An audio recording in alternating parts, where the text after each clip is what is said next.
मूषक जी, ये किसी भूत पिशाच का कृत्य नहीं है। मूषक जी, जैसे चूल्हे से निकले कोयले पूर्व में अकस्मात आए थे, वैसे ही लुप्त भी हो गए। और जहाँ तक पत्तों से वृक्ष के जुड़ाव की बात है, ये भी किसी का छलावा ही है। नहीं नहीं, मुझे ये विश्वास नहीं कि ये किसी भूत पिशाच की शक्ति ने किया है।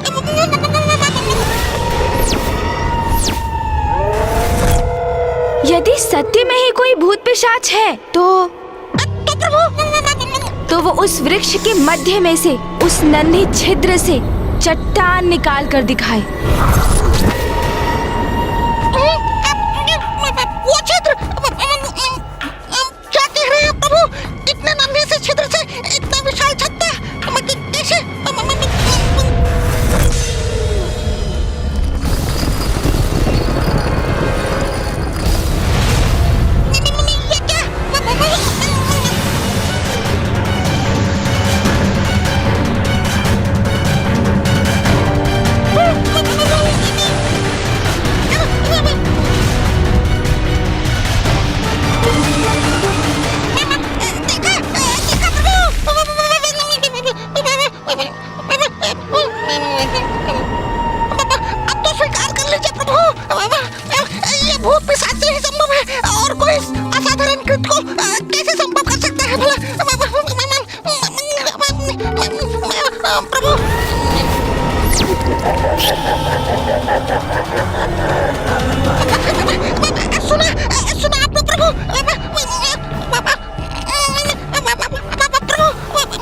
अब समय आ गया है उस पिशाच को बंदी बनाकर उसकी सत्यता जानने का।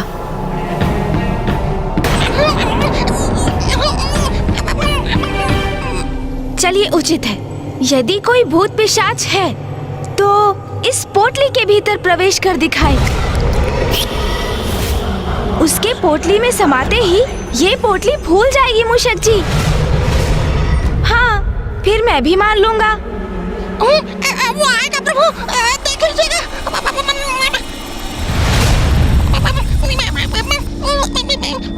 देखा मूषक जी, यहाँ कोई भूत पिशाच नहीं है। कोई नहीं? मैंने कहा था ना, ये मात्र भ्रम है। अभी प्रमाणित कर देता हूँ।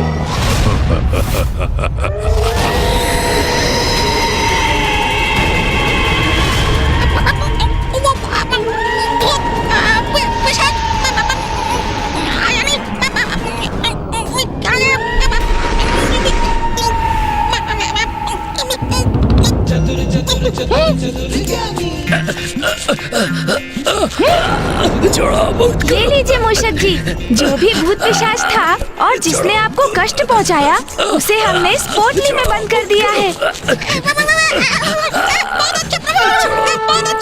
मुक्त करो। अरे छोड़ो, छोड़ो मुझे, बाहर आने दो, मुझे बाहर आने दो, छोड़ो। नहीं प्रभु, उसे बाहर कदापि मत आने दीजिएगा प्रभु। बाहर तो तुम्हें तभी आने दूंगा जब तुम बाहर आकर हमारे समक्ष अपना वास्तविक रूप उजागर करोगे। उचित है, मैं तुम्हें दिखाऊंगा अपना वास्तविक रूप। छोड़ो। उसे मुक्त मत कीजिएगा। हम किसी भूत पिशाच का कथन कैसे स्वीकार कर लें प्रभु? भूत नहीं, पिशाच हूँ मैं, और पिशाच अपना वचन अवश्य निभाते हैं। मुझे मुक्त करो। ये जो भी है सर्वथा उचित कह रहा है मूषक जी, क्योंकि भूत पिशाच अपना वचन अवश्य निभाते हैं, इसलिए मैं इसे मुक्त करता हूँ। अब सब आपके ऊपर है प्रभु।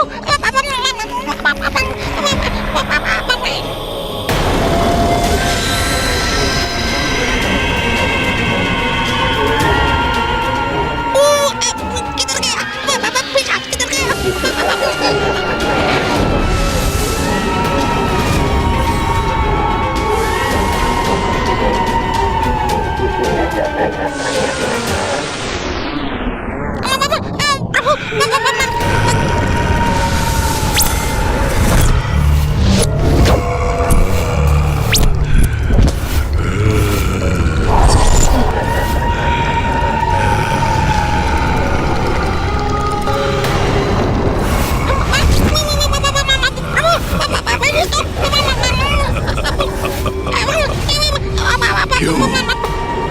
कैसा लगा?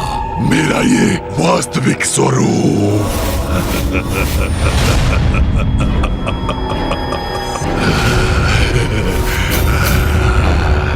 और ये भी ज्ञात कर लो, मैं जैसा हूँ उसका कारण तुम हो। तुमने ही मुझे इस भयंकर कुरूप स्वरूप में परिवर्तित किया है। मैंने? वो कैसे? रुक जाओ दुष्ट! कुमार कार्तिकेय जी! भैया यहाँ और इतने क्रोध में? मेरे भ्राता को हानि पहुंचाने आए हो तुम? मैं तुम्हारा अंत कर दूंगा।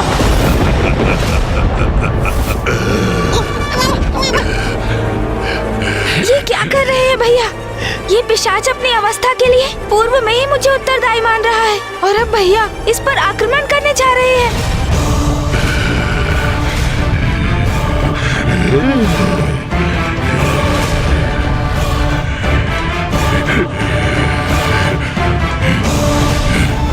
भैया तो बहुत आक्रामक मुद्रा में है और प्रतीत हो रहा है जैसे ये पिशाच भी पीछे नहीं हटेगा। दुष्ट! तुम्हें ज्ञात भी है तुम कितने बड़े संकट को आमंत्रित कर रहे हो? किससे उलझ रहे हो? ये कोई और नहीं, स्वयं महादेव पुत्र प्रथम पूज्य गणेश है। कुमार कार्तिकेय जी अत्यंत क्रोधित हैं। तुम्हें तो भैया रुकिए। नहीं गणेश, आज मैं तुम्हारी एक नहीं सुनूंगा।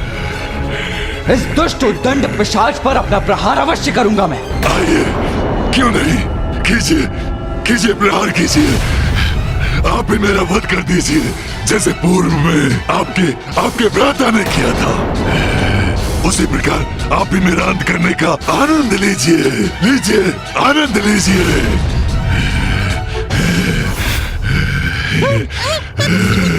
गणेश के हाथों इसका अंत हुआ था? मैंने इसका वध किया? कौन है ये?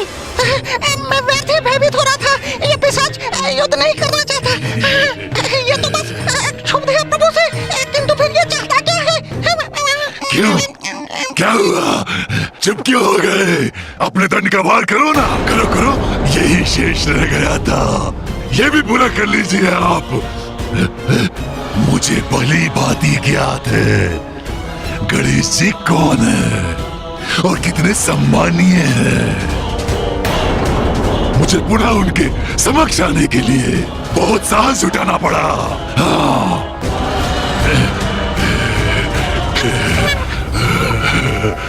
कौन है ये पिशाच? किंतु पिशाच, तुम तो मेरे पीछे पड़े थे, मुझे क्यों आहत करना चाहते थे तो तुम? पिशाच हूँ, कुछ तो अवश्य सताऊंगा ना।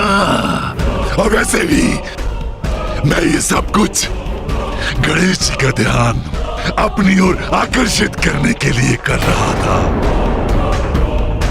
वैसे तो ये भी सत्य है, तुम अत्यंत स्वादिष्ट प्रतीत होते हो। इस पिशाच का कोई विश्वास नहीं। कब मेरा आहार करने पुनः मेरे पीछे पड़ जाए।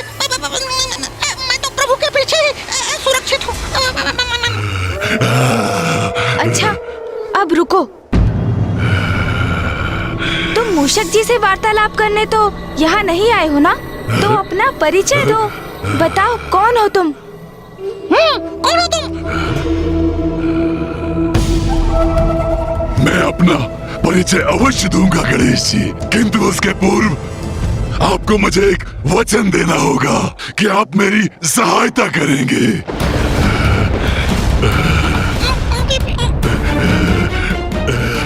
गणेश, हमें सचेत रहना चाहिए। इससे इसका परिचय प्राप्त किए बिना हमें इसे किसी भी प्रकार का कोई वचन नहीं देना चाहिए।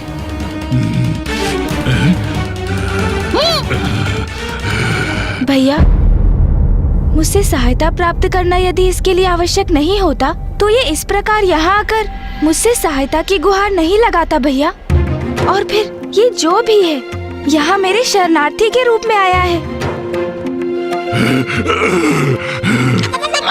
और जो हमारी शरण में आकर हमसे सहायता मांगते हैं उनका सहायक बनना तो हमारा धर्म और कर्तव्य है ना भैया। उचित कहा आपने, उचित कहा।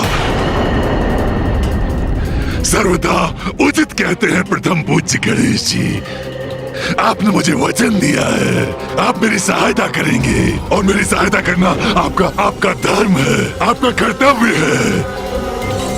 इसीलिए तो मैं आपसे आपका वचन मांग रहा हूँ कि आप मेरी सहायता करेंगे, आप मुझे निराश नहीं करेंगे।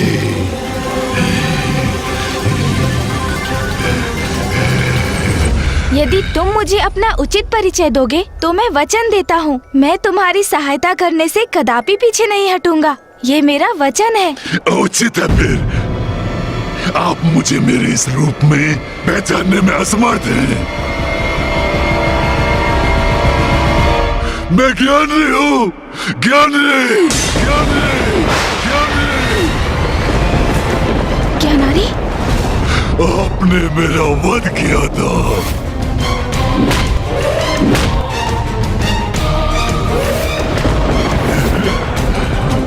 ज्ञानारी? त्रिलोक विजेता असुर राज ज्ञानारी के पुत्र को इस प्रकार धरती पे बिठाने का दुस्साहस कैसे किया तुमने? इतना अहंकार था मुझे अपने बल पर। स्वयं को संसार का नवीन ईश्वर घोषित किया था मैंने। अब देखिए, देखिए मुझे, उसके परिणाम स्वरूप क्या दुर्दशा हो गई है मेरी। तुम जिस योग्य थे वही परिणाम हुआ है तुम्हारा। अपने पापों के कारण ही ऐसी अवस्था हुई है तुम्हारी। उसके लिए तुम गणेश को दोष नहीं दे सकते। मैं कहाँ गणेश जी को दोष दे रहा हूँ कुमार कार्तिकेय। मैं तो मात्र इतना कह रहा हूँ कि गणेश जी ने मेरा वध किया और मेरे दुष्कर्मों के कारण मेरे पुत्र ने मेरे अंत के पश्चात मेरा अंतिम संस्कार और श्राद्ध नहीं किया।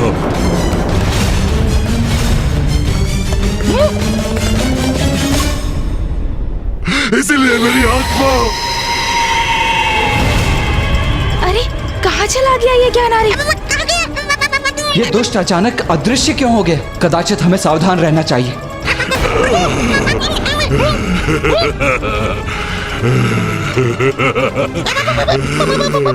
ये मेरी आत्मा, तभी से मेरी आत्मा।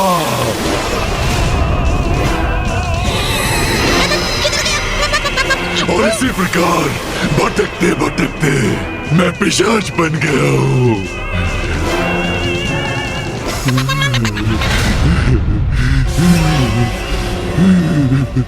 किंतु तुम्हारी इस अवस्था में गणेश कोई सुधार कैसे ला सकता है? मेरा वध? मेरा वध? वो प्रथम पूज्य है, वो अवश्य कुछ कर सकते हैं। वो जब तक ऐसा नहीं करेंगे मैं नहीं जाऊंगा यहाँ से। आप दोनों के निकट भटकता रहूंगा। ये कैसा विचित्र संकट बनकर हमारे पीछे पड़ गया है? संकट नहीं कुमार कार्तिकेय, पिशाच, बस वही आपके पीछे पड़ा है। तुम्हें चिंता करने की कोई आवश्यकता नहीं है ज्ञानारी।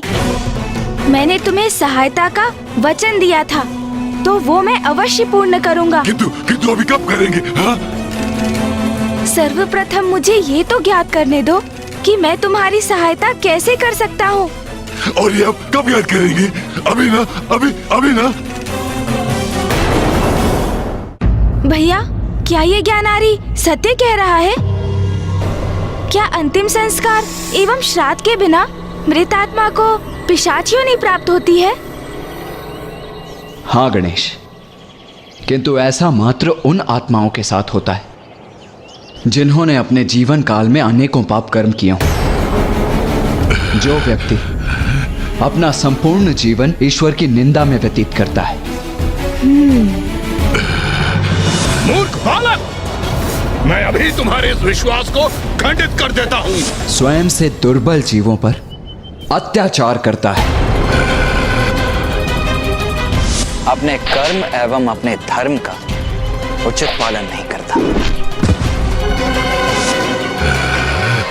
चौर्य कर्म करता है, असत्य वचन बोलता है, स्वयं के चरित्र के पतन का उत्तरदायी होने के साथ साथ वो अन्य सभी के साथ भी दुराचार का व्यवहार करता है। उसका यदि अंतिम संस्कार उचित प्रकार से ना हो, पूर्ण विधि विधान से उसका श्राद्ध न किया जाए, तो उसकी मृत आत्मा भटककर भूत, पिशाच, ब्रह्म, राक्षस आदि में परिवर्तित हो जाती है। अब तो आपको कुमार कार्तिकेय के इन वचनों से सब कुछ स्पष्ट हो गया प्रभु। अब मुझे शीघ्र मुझे मुक्ति दिलाइए। मैं आपका शरणागत हूँ प्रभु। मुझे दिया वचन पूर्ण कीजिए प्रभु, पूर्ण कीजिए अपना वचन प्रभु। ज्ञानरी, यदि तुमने पूर्व में ही गणेश की प्रभुता को स्वीकार कर उसकी शरणागत हो गए होते, तो आज तुम्हें इतने कठिन समय का सामना नहीं करना पड़ता। भैया, ये पिशाच योनि में क्यों है, ये तो मुझे स्पष्ट हो गया है। किंतु अब ज्ञानारी को मुक्ति कैसे प्राप्त होगी, उसका भी तो उपाय सुझाइए।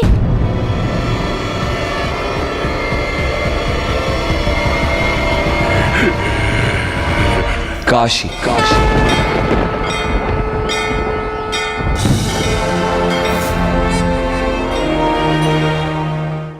एकमात्र काशी ही वो पुण्य स्थली है जहां ये संभव है। मोक्षदायिनी काशी में तो सभी को मोक्ष प्राप्त हो जाता है। उचित है भैया, तो आप ये भी बताने की कृपा करें कि काशी में ऐसा क्या विशेष है। काशी वो धर्म स्थली है जो पिता श्री महादेव को सर्वाधिक प्रिय है। वो पावन नगरी है जिसका कण कण शिवमय है, जिसका कभी विनाश नहीं होता, जो सृष्टि के पूर्व भी और प्रलय के उपरांत भी अपने स्थान पर स्थिर रहती है। वो काशी जिसकी रचना तो स्वयं पिता श्री महादेव एवं मां आदि शक्ति ने की है। स्मरण करो गणेश, माता श्री महाकाली ने स्वयं अपने श्रीमुख से हम सभी को ये कथा सुनाई थी। ये उस समय की बात है जब प्रलय के पश्चात संसार में कुछ भी शेष नहीं रहा था। तत्पश्चात पिता श्री महादेव एवं मां आदि शक्ति ने अपना दिव्य अर्धनारीश्वर रूप प्रकट किया। मां की शक्ति और पिताश्री के तप से सृष्टि का प्रारब्ध हुआ। उस समय मात्र जल ही जल था, जिससे अति बलशाली शेषनाग जी का उत्सर्जन हुआ, जिस पर स्वयं नारायण विराजमान थे। और नारायण की नाभि से एक दिव्य दंडिका उत्पन्न हुई, जिसके अग्रभाग के एक कमल के पुष्प पर ब्रह्मदेव विराजमान थे। नारायण को जगत के पालनहार होने का दायित्व संभालना था, किंतु वो गहन निद्रा में लीन थे। जिस निद्रा से उन्हें जागृत करने हेतु माता महामाया ने दो असुर मधु और कैटब को उत्पन्न किया, और वो दोनों माता महामाया के आदेश पर विष्णुदेव से युद्ध करने निकले। और तब उनकी दृष्टि ब्रह्मदेव पर पड़ी। वो ब्रह्मदेव का उपहास करने लगे। उठिए नारायण। ब्रह्मदेव ने नारायण को पुकारा और नारायण निद्रा से बाहर आ गए। फिर उन्होंने मधु और कैटब का वध किया। इन दोनों असुरों के तन के अवशेष जल में गिरे और दोनों के जुड़ाव से पृथ्वी का निर्माण हुआ, जो क्रमशः ठोस होती गई। तब विष्णुदेव और ब्रह्मदेव ने महादेव की अर्चना कर उनसे विनती की कि वो एक ऐसे स्थान को उत्पन्न करें जहां उनके सभी भक्त, जिसमें विष्णुदेव और ब्रह्मदेव भी सम्मिलित होकर उनकी प्रार्थना कर सके। और तभी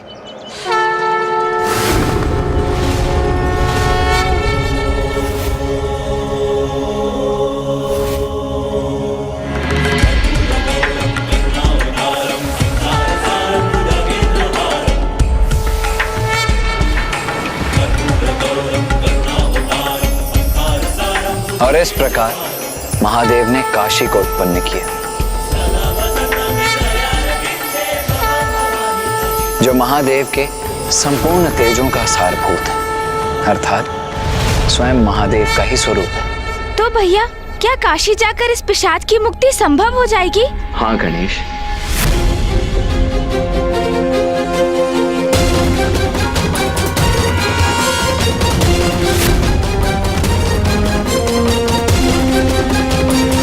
भैया, क्या काशी जाकर इस पिशाच की मुक्ति संभव हो जाएगी?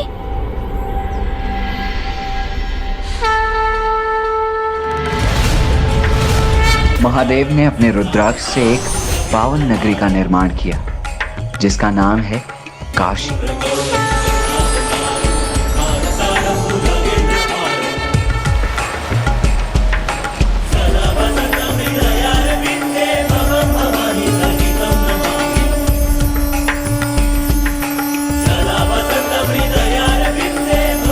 जो महादेव के संपूर्ण तेजों का सारभूत है, अर्थात स्वयं महादेव का ही स्वरूप है। अति शुद्ध, दिव्य एवं सुंदर पुण्य नगरी काशी महादेव को इतनी प्रिय है कि वो स्वयं भी अंश रूप में विश्वनाथ मंदिर में निवास करने लगे। ब्रह्मदेव का एक दिवस पूर्ण होने पर भी काशी का विनाश नहीं होता, क्योंकि उस समय महादेव उसे अपने त्रिशूल पर धारण कर लेते हैं। शिव शंकर को प्रिय ये नगरी सदा आनंद और मुक्ति प्रदान करने वाली अति शुभ, दिव्य एवं सुंदर पुण्य नगरी जो माँ गंगा के उत्तर तट पर स्थित है, जहाँ वरुणा और 80 नदियों का संगम माँ गंगा से होता है। किंतु मेरी मुक्ति के लिए कैसे और क्यों काशी जाना है, अभी तक आपने वो बताया ही नहीं। महादेव का निवास होने से हर लोक से आकर पुण्यात्माएं वहाँ बसने लगी, जिससे हर सांस में बस उनका ही नाम गूंजता था, महादेव। और तब महादेव ने यह घोषणा की कि काशी में जिसकी भी मृत्यु होगी उसे सद्गति प्राप्त होगी। महादेव, महादेव। क्योंकि काशी में प्राण त्यागने वाले का शीश मां पार्वती स्वयं अपने अंक में रखती है और स्वयं महादेव उसके कर्ण में तारक मंत्र राम का उच्चारण करते हैं। राम राम।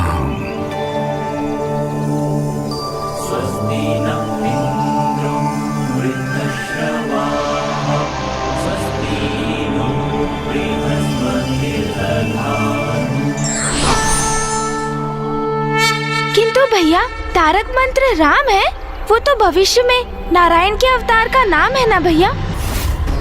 हाँ गणेश, नारायण के अवतार श्री राम भविष्य में पृथ्वी पर अवतरित होंगे, किंतु उनके नाम की महिमा तो उनके जन्म के पूर्व से ही प्रतिष्ठित है। राम शब्द में नारायण के नाम से र और महादेव के मंत्र ओम नमः शिवाय से म अक्षर सम्मिलित है, और ये महादेव और विष्णुदेव के एक होने का ही प्रतीक है। इसीलिए गुरु वशिष्ठ ये नाम एक दिव्य और पूर्व नियोजित रूप से महाराज दशरथ के प्रथम पुत्र को देंगे, जो मामा श्री विष्णुदेव के ही अवतार होंगे। और गणेश, राम नाम की तो ऐसी महिमा है कि पिताश्री तो सदैव राम नाम का ही जप करते रहते हैं। राम राम राम राम। और राम नाम के उच्चारण के साथ ही वो जीवों को सद्गति भी प्रदान करते हैं। किंतु मेरी तो मृत्यु हो चुकी है, फिर मुझे वहाँ मुक्ति कैसे प्राप्त होगी? क्या हुआ? आप शांत क्यों हो गए? बताइए ना, कैसे प्राप्त होगी मुक्ति मुझे? तुम्हारा ये प्रश्न तो सर्वथा उचित है ज्ञानारी। तुम्हें मुक्ति प्रदान करना कोई सरल सहज कार्य नहीं होगा, क्योंकि जब तुम जीवित थे तो तुमने अनेकों पाप किए, ईश्वर की अवहेलना की, और उसी के कारण तुम पिशाच योनि में आए।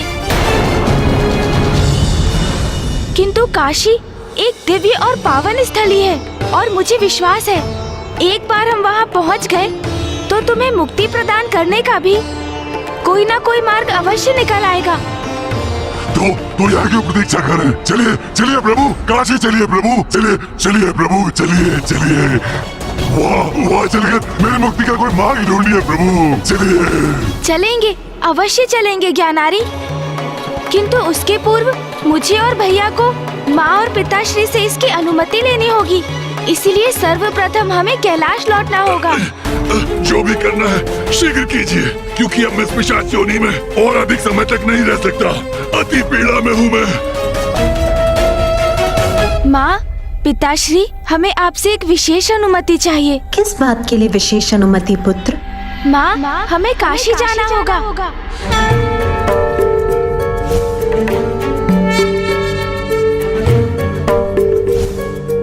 काशी? हाँ माँ, किंतु क्या हुआ? आप इतनी विचलित क्यों हो गई माँ? जैसे किसी स्मृति में खो गई हो। नहीं पुत्र, कुछ नहीं। ये मैंने क्या सुना? गणेश के मुख से काशी का नाम। काशी का नाम सुनते ही तुम्हारे पिताश्री तो अति आनंदित हो उठते हैं। किंतु पुत्र कार्तिकेय, पुत्र गणेश, तुम दोनों को काशी जाने की क्या आवश्यकता है? एक पिशाच को मुक्ति दिलाने के लिए। उचित कह रहा हूं ना पुत्रों? जी पिताश्री। उचित है। वैसे भी सावन माह में तुम्हारे पिताश्री के सभी भक्त मान सरोवर से पवित्र जल एक पात्र में एकत्रित कर उसे कांवड़ में स्थित करते हैं और फिर उसे काशी विश्वनाथ मंदिर में प्रभु को समर्पित करते हैं। इससे उनके सारे मनोरथ पूर्ण हो जाते हैं। इसीलिए ये तो काशी जाने का सर्वश्रेष्ठ समय है पुत्रों। जाओ पुत्रों, अपना दायित्व निभाओ। प्रणाम पिताश्री। प्रणाम माँ। किंतु नाथ, मैं ये समझने में असमर्थ हूँ कि पुत्र गणेश और कार्तिकेय एक पिशाच की मुक्ति के लिए काशी क्यों जा रहे हैं?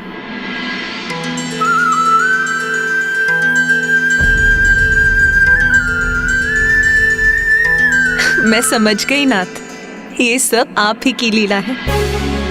और मेरे विचार से अब समय आ गया है। काशी में स्थित मेरे अंश को वर्षों बीत गए हैं और अब आप उसका वियोग सह नहीं पा रहे हैं। हाँ उमा, आप अपने अंश के रूप में काशी में स्थित हैं और मैं आपके अंश से वंचित रहकर अपूर्ण रहने पर बाध्य हूं। काशी, मेरी सुंदर काशी नगरी, जहां मेरी उमा का अंश मेरी प्रतीक्षा में है। मेरी काशी, जिसका परित्याग करने पर मैं विवश हो गया राजा दिवोदास के कारण। महादेव, काशी में एक ही राजा हो सकता है। अब वो आप हैं अथवा मैं। इसका निर्णय आपको लेना है। यदि मुझे यहाँ राज्य करना है तो आपको यहाँ से प्रस्थान करना होगा।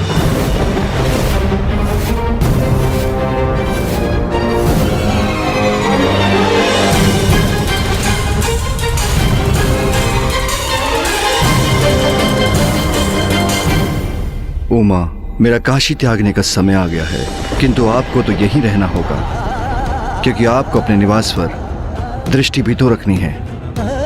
किंतु स्वामी, स्वामी रुक जाइए स्वामी।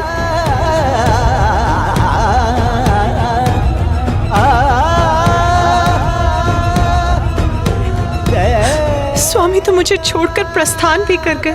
आपके अंश को काशी में पीछे छोड़कर मेरा अंश आपके अंश से विलग होकर मंदराचल में स्थित होने के लिए विवश हो गया, किंतु ये वियोग असहनीय है। जब तक आप लौटकर नहीं आते स्वामी, मैं इसी प्रकार ऊपर की ओर दिशा में देखकर आपकी प्रतीक्षा करूंगी। उस समय से उमा अपने आंशिक रूप में काशी में अकेली ही विराजमान है। वो वहाँ अपने भक्तों के लिए स्थित है, उन्हें दर्शन देकर उनकी मनोकामनाएं पूर्ण करती है, किंतु उनकी दृष्टि सदा ऊपर की ओर ही रहती है, इस आशा में कि उनके स्वामी अर्थात मैं उनके लिए कब लौटूंगा। हमारे एक होने का वो मधुर क्षण आ ही गया उमा, किंतु ये सब हमारे पुत्र गणेश के कारण ही संभव हो पा रहा है। अब हम यहाँ मानसरोवर के निकट क्या कर रहे हैं प्रभु?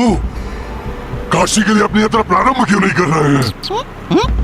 मेरे प्रभु और कुमार कार्तिकेय आप पर कृपा कर आपकी सहायता करने के लिए तैयार हो गए, और आप तब भी उन पर अपनी इच्छा लाद कर उन्हें शीघ्रता कर मूषक जी, ज्ञानारी का पिशाच अति अप्रसन्न है। वो शीघ्र अति शीघ्र मोक्ष प्राप्त करना चाहता है, इसीलिए वो इतना अधीर हो रहा है। आप समझने का प्रयास कीजिए मूषक जी। जिस स्थिति में वो है, वो अत्यंत कष्टदायक अवस्था है। उचित है प्रभु। किंतु ज्ञानारी, आपको थोड़ा धीरज रखना होगा, क्योंकि काशी यात्रा आरंभ करने के पूर्व कुछ विधि विधान का पूर्ण होना अनिवार्य है। सर्वप्रथम हम मानसरोवर से पावन जल लेंगे, फिर उस जल को कावड़ में स्थित कर शिव भजन गाते हुए काशी की ओर प्रस्थान करेंगे।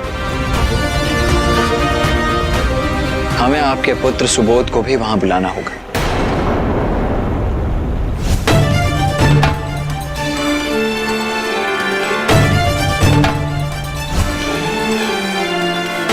क्योंकि श्राद्ध आदि कर्म पुत्र के द्वारा ही किए जाते हैं।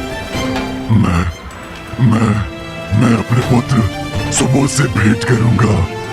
सुबोध। हाँ ज्ञानारी जी, और मैंने एक गण के माध्यम से सुबोध को संदेश भिजवा दिया है। वत्स सुबोध काशी में ही हमसे भेंट करेगा। हम तो यही खड़े खड़े ये वार्तालाप कर रहे हैं। मैंने आपकी तभी प्रतीक्षा की थी जब आप काशी जाने की अनुमति लेने गए थे, किंतु अब ये विधि विधान आरंभ होने की प्रतीक्षा कर रहा हूँ। अब अधिक प्रतीक्षा करना संभव नहीं है। चलिए शीघ्र यात्रा आरंभ करते हैं। चलिए। आओ गणेश, हम भी अपनी यात्रा आरंभ करते हैं।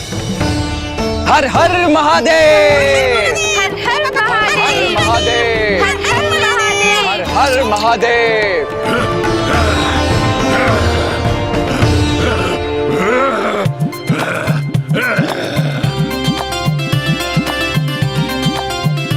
हर हर महादेव।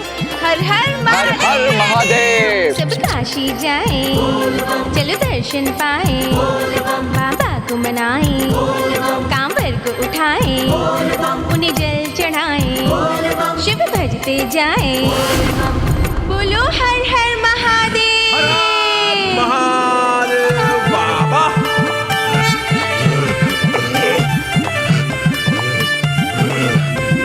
शिव शंकर महादानी है, भोलेनाथ शिव शंकर महादानी है। त्रिलोकेश्वर त्रिपुरारी है काशीनाथ, त्रिलोकेश्वर त्रिपुरारी है। सुखकारी दुखहारी कैलाशनाथ, सुखकारी दुखहारी है।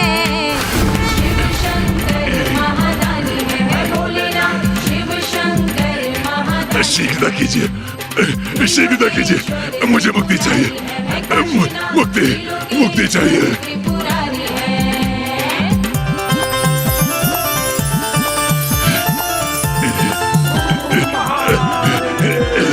राह कठिन सरल हो जाए, सच्चे हृदय से पग जो बढ़ाए।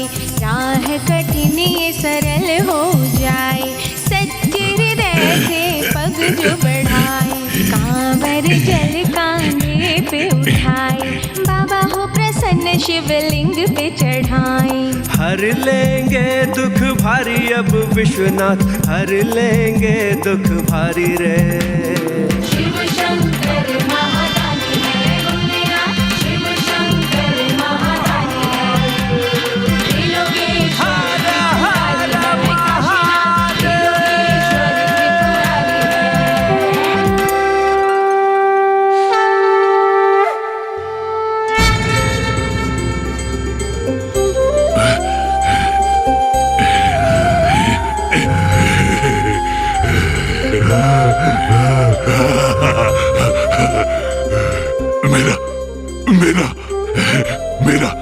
मेरा पुत्र सुबोध। सुबोध मेरे पुत्र, मैं तुम्हें अपने वक्ष से लगाना चाहता हूँ पुत्र। आलिंगन करना चाहता हूँ तुम्हारा मेरे पुत्र। किंतु मैं तो पिशाची योनि में हूँ, किंतु ये संभव नहीं पुत्र।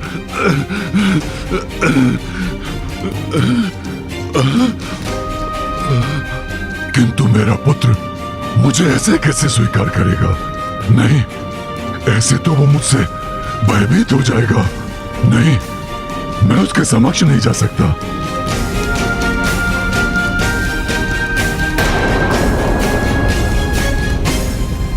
प्रभु,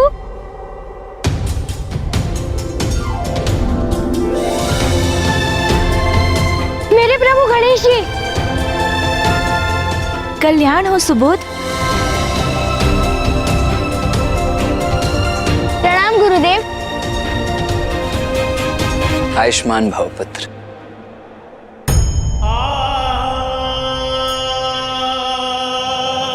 नहीं, मैं अपने इस रूप में अपने पुत्र के समक्ष नहीं जाऊंगा। उसकी दृष्टि अपने इस क्रूर विकृत पिता पर नहीं पड़ने दूंगा।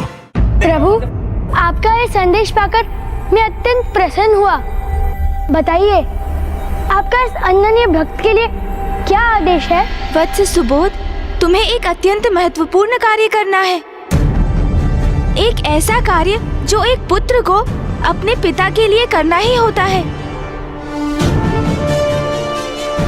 पिता के लिए एक आवश्यक कार्य? किंतु प्रभु, मेरे पिताश्री तो जीवित नहीं है। उनका वध तो स्वयं आप ही ने किया था। हाँ वत्स सुबोध, तुम्हारे पिता का वध तो मेरे ही हाथों हुआ था, किंतु मृत्यु के पश्चात उनका श्राद्ध और पिंडदान ना होने के कारण उनकी आत्मा पिशाच योनि में चली गई है, जिससे उन्हें मुक्त कराने के लिए उनका श्राद्ध करना होगा तुम्हें। क्या मेरे पिताश्री पिशाच योनि में हैं? उन्हें अब तक मुक्ति प्राप्त नहीं हुई, किंतु कहाँ है वो? कहाँ है मेरे पिताश्री प्रभु? कहाँ है वो?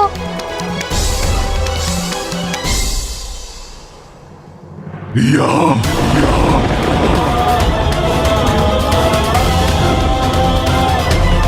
पिताश्री? नहीं, नहीं, नहीं पुत्र, नहीं, नहीं, नहीं। मैं तुम्हारा वो पिता नहीं हूँ जिससे तुम परिचित थे।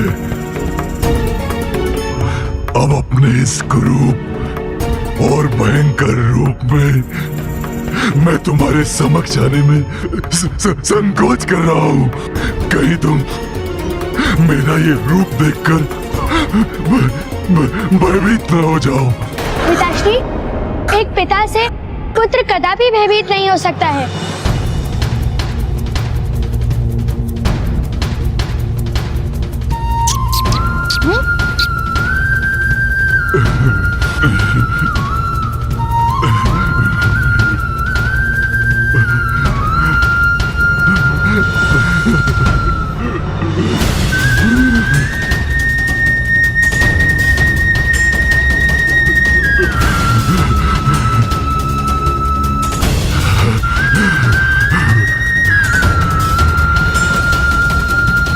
पिताश्री, मैं आपके लिए सभी आवश्यक क्रियाओं को पूर्ण करूंगा।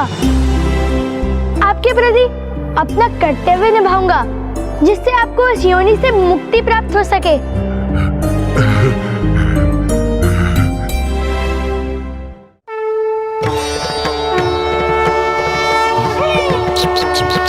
हर हर महादेव, हर हर महादेव।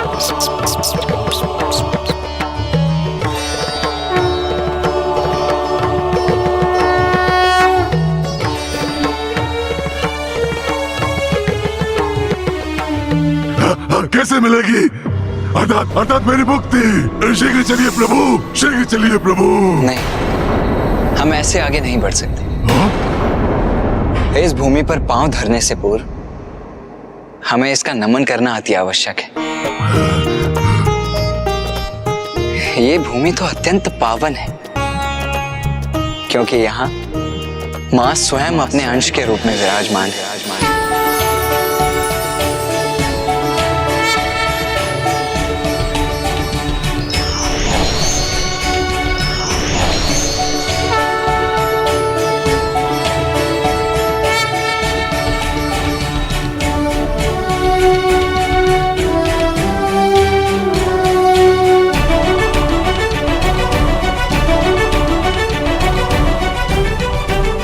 जो पृथ्वी पर स्थित होकर भी पृथ्वी से संबद्ध नहीं है, जिसने मृत्यु लोक जैसे निम्न लोक में स्थित होकर भी स्वयं को स्वर्ग से भी उच्च पद पर स्थापित किया है, जो भौतिक माया में रहकर भी मोक्ष प्रदान करने वाली है, जहां आकर मृत आत्माएं तक निर्मल हो जाती हैं, और तीनों लोकों को पवित्र करने वाली मां गंगा जिसे स्वयं सुशोभित करती है। त्रिपुरारी महादेव की राजधानी, जिसका नित्य नमन देवता भी करते हैं। हे काशी नगरी, हम भी आपका नमन करते हैं।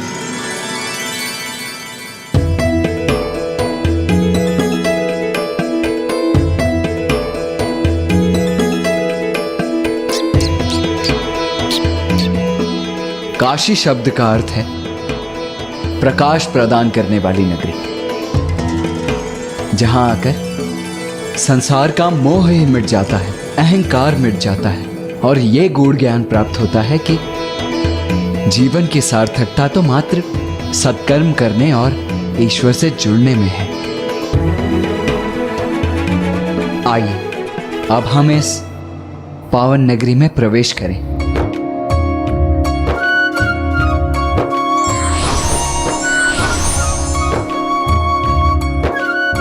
हर हर महादेव, हर हर महादेव। आइए ज्ञानारी जी।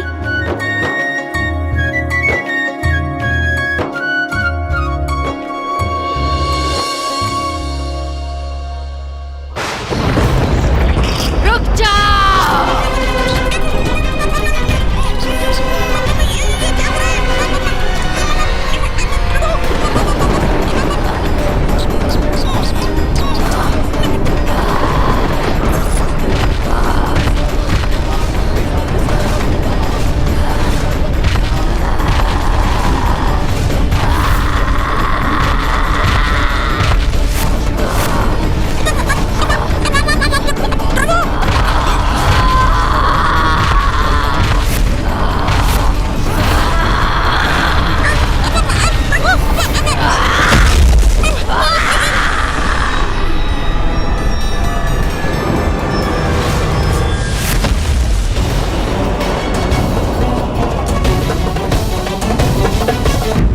आइए अब हम इस पावन नगरी में प्रवेश करें।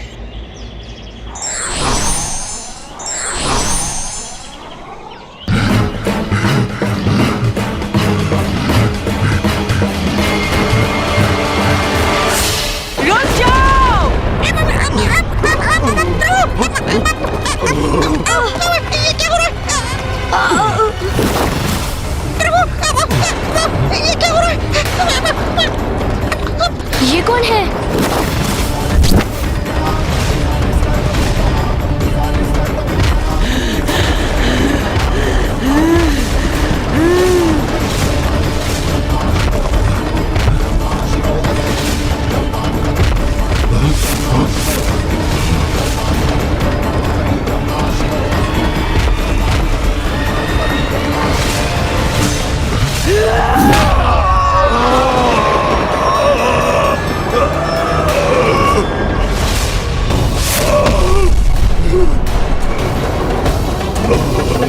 कोई पापी इस पवित्र काशी नगरी में प्रवेश नहीं कर सकता।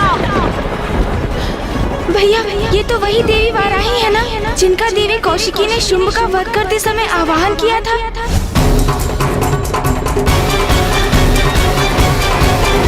हाँ गणेश, माता वाराही तो काशी की रक्षिका है, जो प्रत्येक बुरी शक्ति से काशी की रक्षा करती है। ऐसे मुक्ति मिलती है क्या? मुझे भी ऐसे मुक्ति मिलेगी? दुष्ट, पापी, पिशाच, पवित्र पावन काशी नगरी में पांव धरने का भी दुस्साहस कैसे किया तुमने? ये तो बहुत उग्र है। अपनी उग्रता की प्रचंडता से अपने प्रबलतम शत्रुओं को धाराशायी करती है माँ। फिर ज्ञानारी तो मात्र एक पिशाच ही है।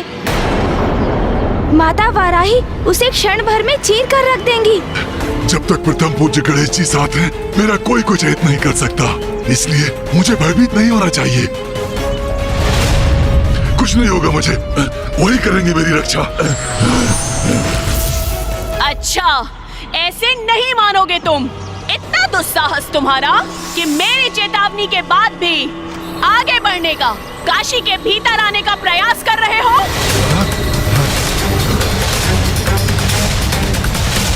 किंतु काशी में प्रवेश करना मेरे लिए अत्यंत आवश्यक है।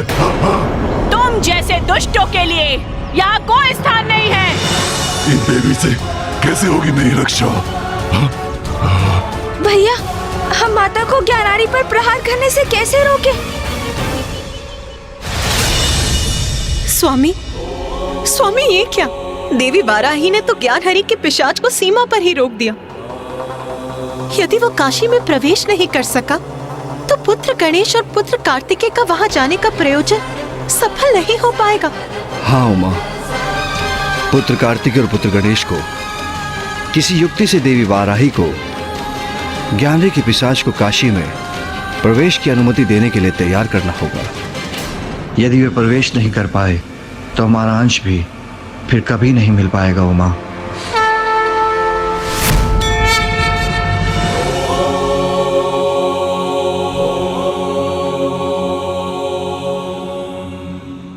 अब मैं तुझे नहीं छोड़ूंगी दुष्ट।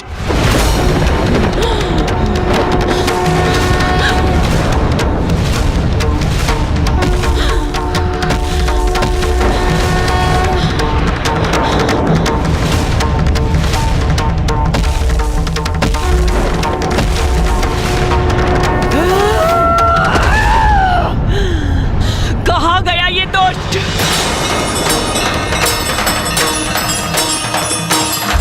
कहाँ गया?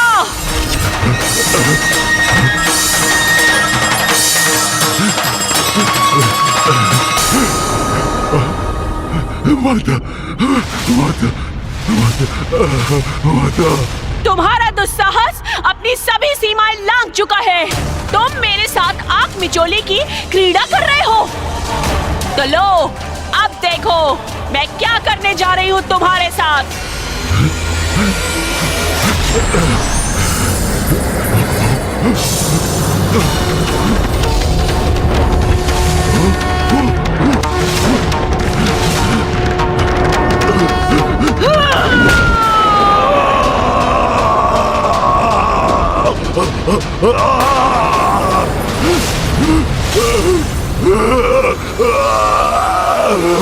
ये क्या? ऐसे तो ज्ञानारी के पिशाच का विनाश हो जाएगा। जिस उद्देश्य से वो यहाँ आए थे वो कभी पूर्ण नहीं होगा। रक्षा कीजिए प्रभु, रक्षा कीजिए। प्रभु, प्रभु, आपने वचन दिया था प्रभु, अथवा क्या ये वही मुक्ति है जिसका आपने मुझे वचन दिया था? तो क्या इस मुक्ति की आस में इस योनि में भी अपने प्राण से मुक्त हो जाऊंगा प्रभु? प्रभु रक्षा कीजिए प्रभु, सहायता कीजिए प्रभु। दुष्ट पिशाच, मैं तुम्हें ऐसे भस्म करूंगी कि तुम स्वयं को अग्नि की प्रचंड लपटों के मध्य उनसे झुलसते हुए, चित्कार करते हुए पाओगे। अब हम माँ गंगा के घाट पर पहुँचने ही वाले हैं। भैया, काशी में पुण्य आत्माएं मात्र ऋषि रूप में ही नहीं वरन नन्हे जीवों के रूप में भी सहस्त्रों वर्षों से रह रही हैं। इसलिए हमें चलते हुए उनका भी ध्यान रखना चाहिए। मुझे समझ में नहीं आ रहा है, आप लोग इतनी धीमी गति से क्यों आगे बढ़ रहे हैं? आप लोगों के लिए मेरी मुक्ति का कोई महत्व है कि नहीं?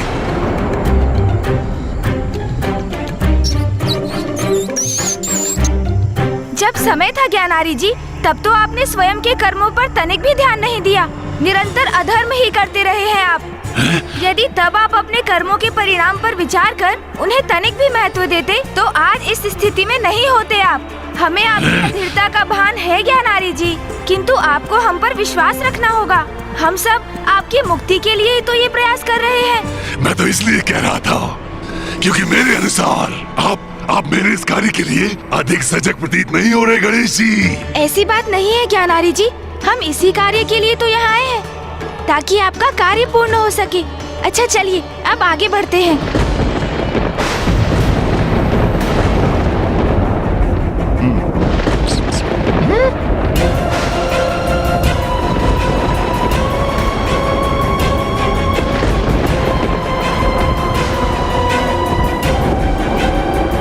अब परिवर्तन कैसे आ गया?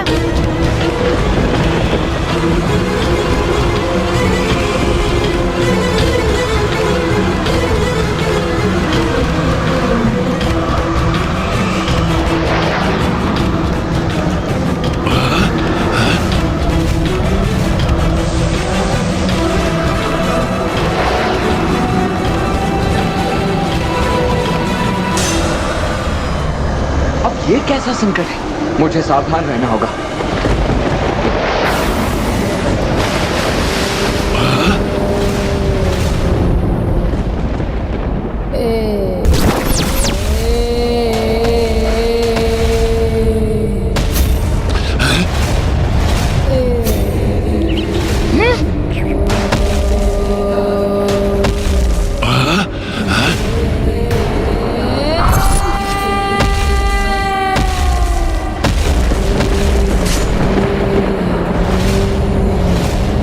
काल भैरव जी,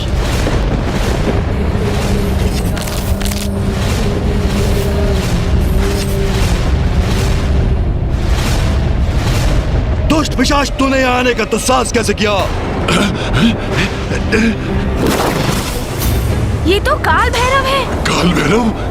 वो कौन है? पिताश्री के ही अंश है ये, और इनकी उत्पत्ति की भी एक कथन है। सृष्टि की रचना के उपरांत एक बार फूफा जी ब्रह्मदेव में बड़ा अहंकार उत्पन्न हो गया था। वो स्वयं को सबसे सर्वश्रेष्ठ ईश्वर मान बैठे थे। तब उनके 5 शीश होते थे। ब्रह्मदेव के अहंकार का अंत करने हेतु ही पिताश्री से काल भैरव जी उत्पन्न हुए, और पिताश्री ने काल भैरव जी को ब्रह्मदेव का अहंकार रूपी उनका 5म शीश उनके धड़ से विलग करने का आदेश दिया। वो सब तो ठीक है, किंतु ये यहाँ क्यों आए हैं? मैं इस पावन स्थल का रक्षक हूँ। मेरी अनुमति के बिना तुम यहाँ कैसे आए?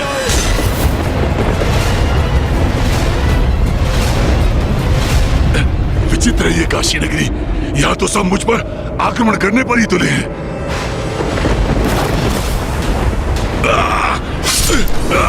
छोड़ दीजिए मुझे, छोड़ दीजिए,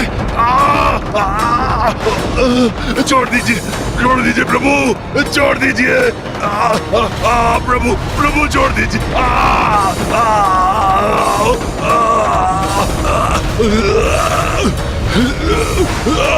प्रभु छोड़ दीजिए। एक पिशाच होकर यहाँ आने का दुस्साहस किया। अब मैं तुम्हें इस घोर अपराध के लिए दंडित करूंगा। गणेश जी मेरी रक्षा कीजिए, रक्षा कीजिए गणेश जी। आपने मुझे वचन दिया था गणेश जी। प्रभु काल भैरव जी, प्रणाम काल भैरव जी।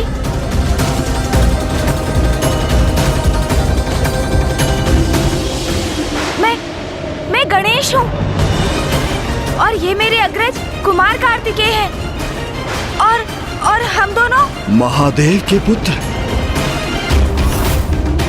हमें क्षमा कर दीजिए प्रभु। इस पिशाच को हम ही यहाँ लेकर आए हैं, उसे उसकी इस दुरावस्था से मुक्ति दिलाने। छोड़ दीजिए। और जिसके लिए माता वाराही ने भी हमें काशी की सीमा में प्रवेश करने की अनुमति दी।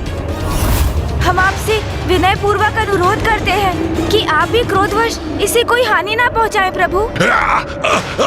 छोड़ दीजिए, छोड़ दीजिए, छोड़ दीजिए प्रभु। ये हमारे शरणागत हैं।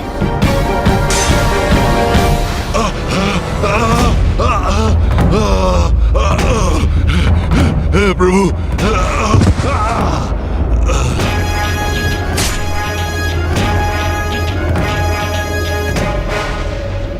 हमें क्षमा कर दीजिए। यदि हमें ज्ञात होता कि आप इस क्षेत्र के रक्षक हैं, तो आपकी अनुमति के बिना हम आगे बढ़ने की चेष्टा कदापि नहीं करते। आप दोनों महादेव पुत्र हैं, और महादेव ने ही मुझे काशी नगरी के प्रधान रक्षक पद पर नियुक्त किया है। एवं मणिकर्णिका घाट में देवी सती के कर्ण का कुंडल गिरा था, और जिसके परिणाम स्वरूप यहाँ पर शक्तिपीठ स्थापित हुआ। उसी शक्तिपीठ का भैरव हूँ मैं। काल भैरव जी, हम अपने शरणार्थी इस पिशाच को माँ गंगा के पास ले जा रहे हैं। हमने इसे पिशाच योनि से मुक्ति दिलाने का वचन दिया है। आप कृपा कर हमें आगे बढ़ने की अनुमति दीजिए। वैसे किसी भी पापी पिशाच का प्रवेश इस पावन स्थली पर निषेध है, किंतु ये आपके साथ आया है, स्वयं महादेव के पुत्रों के साथ, इसलिए मैं आप सबको नहीं रोकूंगा।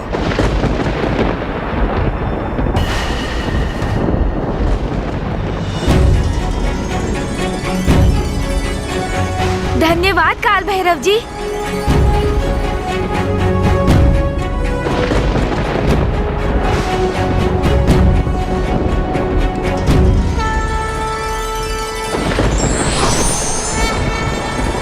बस बहुत हुआ गणेश जी। इसके पूर्व कोई अन्य हमारा मार्ग रोके, मुझे किसी भी प्रकार इस योनि से मुक्ति दिला ही दीजिए। धीरज का फल मधुर होता है ज्ञानारी। ये कितनी बार स्मरण कराना होगा तुम्हें?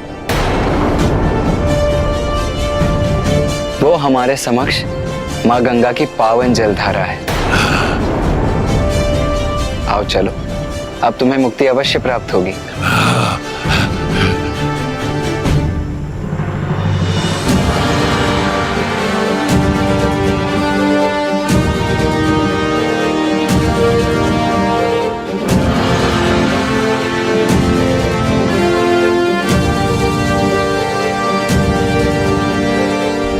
क्या हुआ गणेश, तुम अचानक रुक क्यों गए? भैया, इस पिशाच को मुक्ति प्राप्त होने के उपरांत हम माँ के दर्शन हेतु मणिकर्णिका घाट जाएंगे। हाँ गणेश, भला ये कैसे संभव कि हम काशी आए और माँ के दर्शन किए बिना ही लौट जाएं? हम अवश्य जाएंगे। हाँ पुत्र, मैं भी बड़ी अधीरता से तुम दोनों की प्रतीक्षा कर रही हूँ। भैया, मुझे तो अब भी वहाँ जाने की इच्छा हो रही है, किंतु मुझे ज्ञात है माँ हमारी दुविधा अवश्य समझ रही होंगी, क्योंकि परिवार से सर्वोपरि है हमारा कर्तव्य। हाँ भैया, ये माँ ने ही हमें कहा था। क्या हुआ गणेश जी, आप दोनों पुनः क्यों रुक गए? चलिए भैया, इस पिशाच को इसकी अवस्था से मुक्ति प्राप्त होगी, तभी तो हमें इससे मुक्ति मिलेगी ना भैया। और अब उसका समय आ गया है। अवश्य, आओ।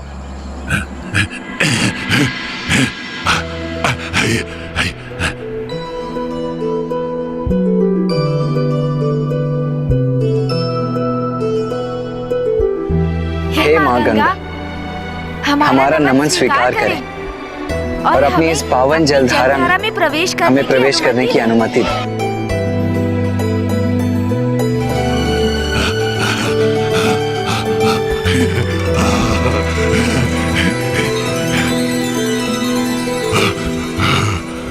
अरे, अब आप वहाँ खड़े किसकी प्रतीक्षा कर रहे हैं ज्ञानारी जी? कब से मुक्ति मुक्ति मुक्ति का आलाप लगा रहे थे आप, और अब मुक्ति का समय समक्ष है तो घाट पर ही खड़े हैं आप।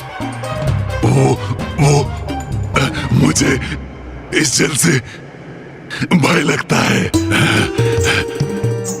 पिताश्री, इसमें भयभीत होने का तो कारण ही नहीं है। आपको बस धीरे धीरे जल में प्रवेश करना है।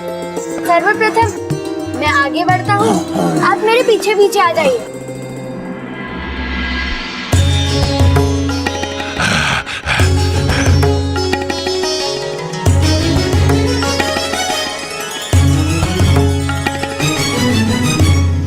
अब वो क्षण बहुत ही निकट है जिसकी मुझे इतने समय से प्रतीक्षा थी। इस पिशाच योनि से मुक्ति का क्षण।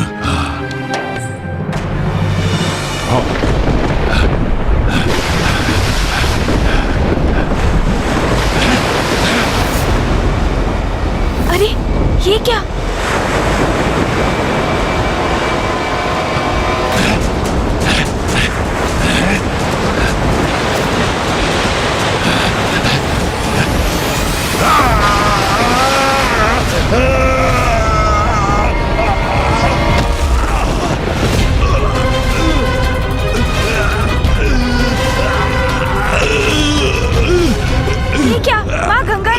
अपनी प्रचंड ऊर्जा के वेग से ज्ञानारी जी को पीछे धकेल दिया।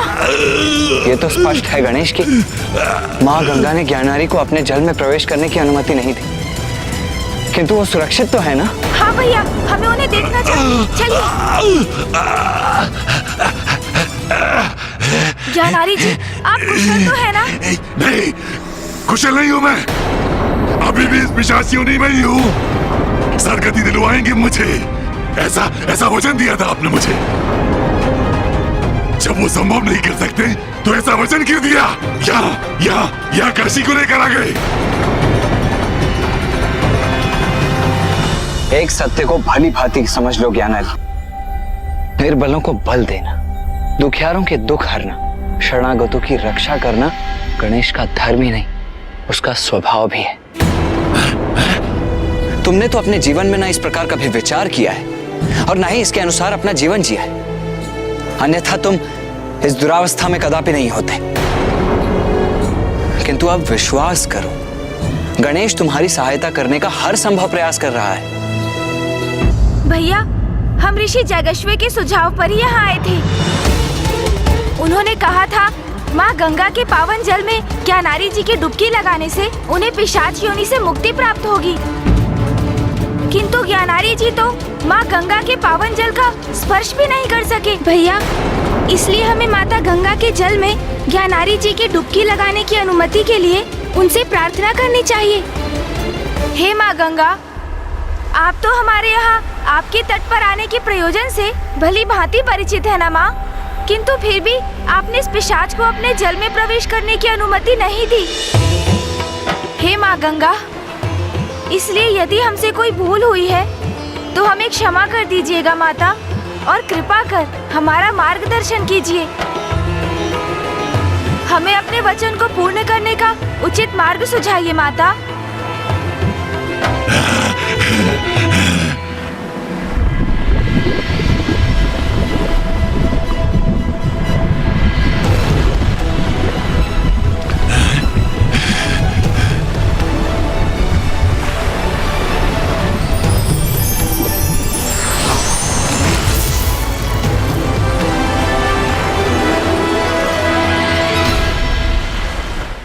प्रणाम माता गंगा। प्रणाम महादेव पुत्र, प्रथम पूज्य गणेश जी, एवं आपको भी प्रणाम देव सेनापति कुमार कार्तिकेय जी। आप दोनों से कोई भी भूल नहीं हुई है, अपितु ये तो मेरा सौभाग्य है कि आप दोनों ने मेरे जल में प्रवेश किया।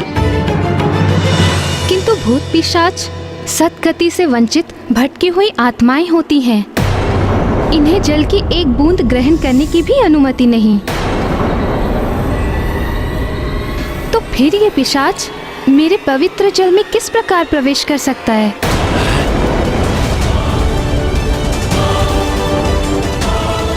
किंतु यदि मैं आपकी जलधारा में प्रवेश नहीं करूंगा, तो मुझे पिशाच योनि से मुक्ति कैसे मिलेगी?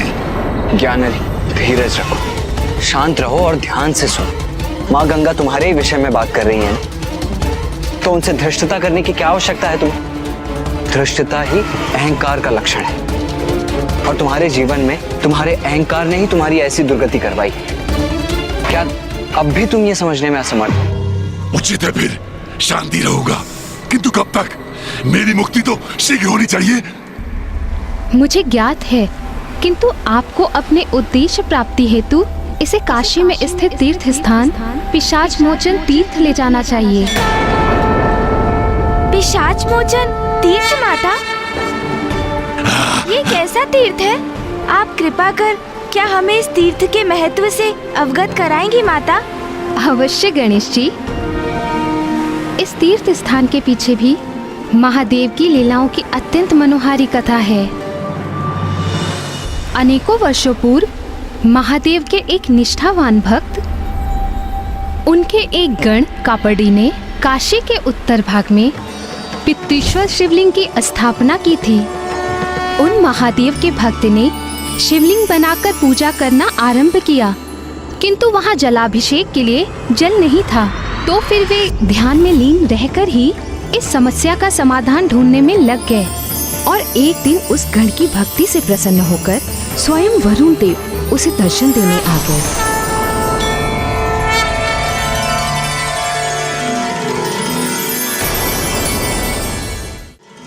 वरुण देव, प्रणाम वरुण देव। प्रणाम महादेव भक्त कापड़ी। आपकी चिंता का भान है मुझे। आप इतने समय से यहाँ पर तप इसलिए कर रहे हैं जिससे महादेव की पूजा हेतु आपको इस सुदूर स्थान पर भी जल प्राप्त हो सके। आपकी पूजा के लिए आपको जल उपलब्ध करा के मैं कृतार्थ होऊंगा। इसलिए अब आप जल कोष के उचित स्थान का चुनाव कीजिए और जल के लिए पृथ्वी को विभक्त कीजिए। तब मैं उस स्थान पर जल प्रस्तुत करूंगा।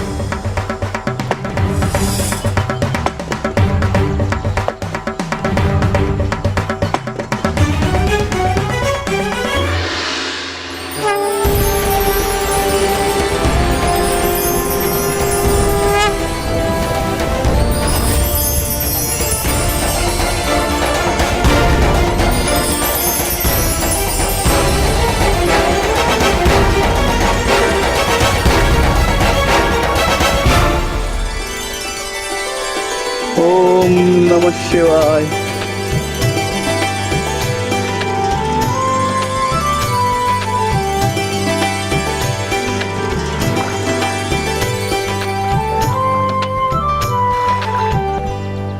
ओम नमः शिवाय। ओम नमः शिवाय।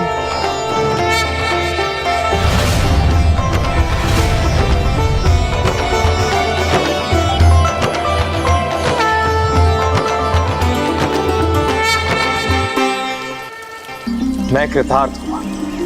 मेरा अहोभाग्य कि इस सरोवर का जल महादेव के शिवलिंग के जल अभिषेक के उपरांत पुनः इसी सरोवर में प्रवाहित होकर संचित हो रहा है।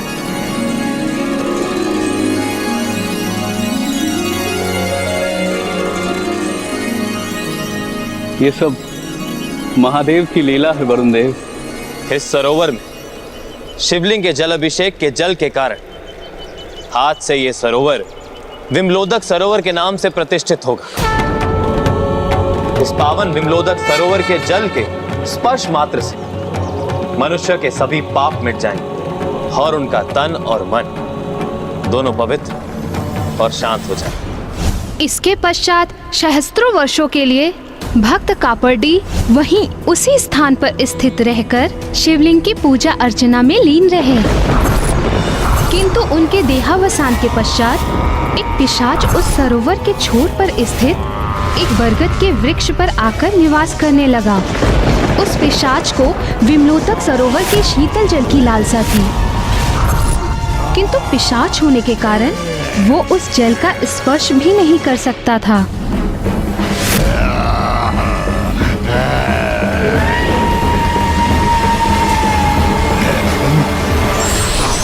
तुम पिशाच हो, तुम्हें जलपान की अनुमति नहीं है। जल का स्पर्श भी तुम्हारे लिए वर्जित है। और तब उसके स्वभाव जनित ईर्ष्या और द्वेष के कारण वो सरोवर के निकट आने वाले सभी भक्तों पर आक्रमण कर उन्हें वहां से दूर भगाने लगा। ओम नमः शिवाय।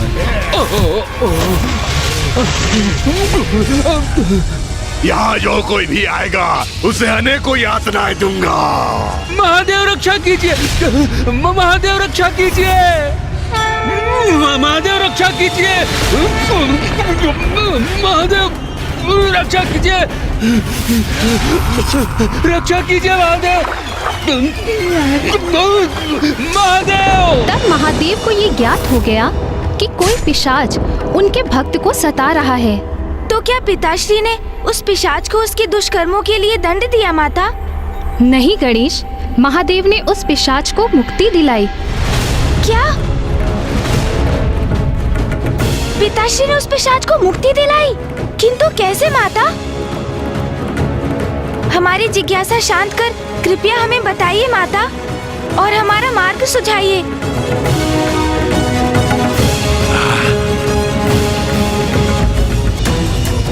पिशाच मोचन घाट वो घाट है जहाँ महादेव की कृपा से पिशाच को मुक्ति मिलती है। माता, कृपया हमें आगे की कथा बताइए ताकि हमें ज्ञात हो सके कि ज्ञानारी जी को पिशाच योनि से मुक्ति दिलाने के लिए क्या करना चाहिए। बहुत समय पूर्व पिशाच मोचन घाट पर एक अतृप्त पिशाच का वास था, जिसे किसी भी प्रकार से मुक्ति नहीं मिल पा रही थी, और उसी के कारण उस पिशाच ने उस ओर आने वाले सभी को ताड़ना देना आरंभ कर दिया। महादेव को जब ये ज्ञात हुआ कि उनके भक्तों को कोई पिशाच सता रहा है, तो स्वयं महादेव ऋषि जन्मदेव का रूप धारण कर वहां पहुंच गए।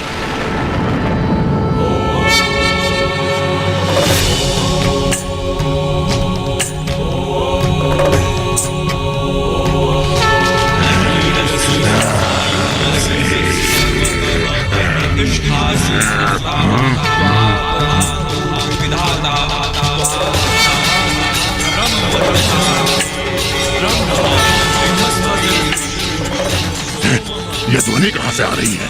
कौन आ रहा है यहाँ?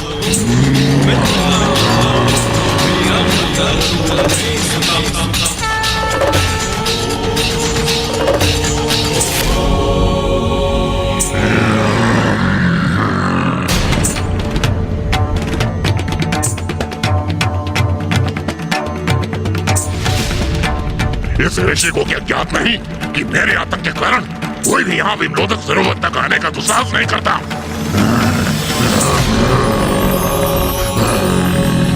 कितना सौम्य, कितना मनमोहक रूप है इन ऋषिवर का। कौन है ये दिव्य ऋषि?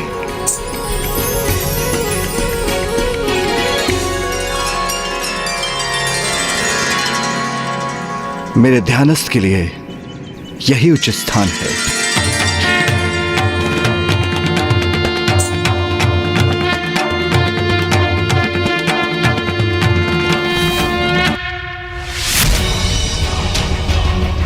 ये ऋषि कोई भी हो, मेरे प्रभाव क्षेत्र में आने का दुस्साहस किया है इसने, तो मैं इसे भी ताड़ना तो अवश्य दूंगा।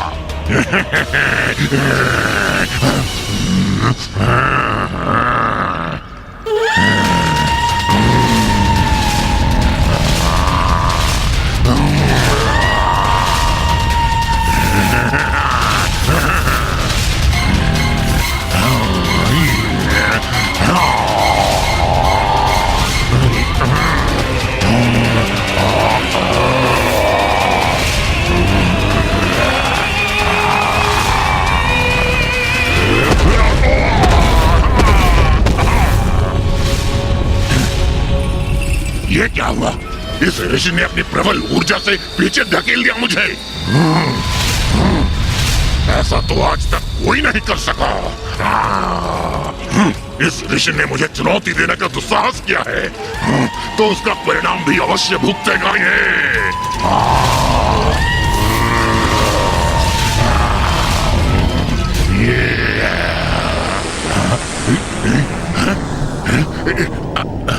मुझे इतनी निर्मल शांति का, इतने अपार आनंद और सुख का आभास हो रहा है।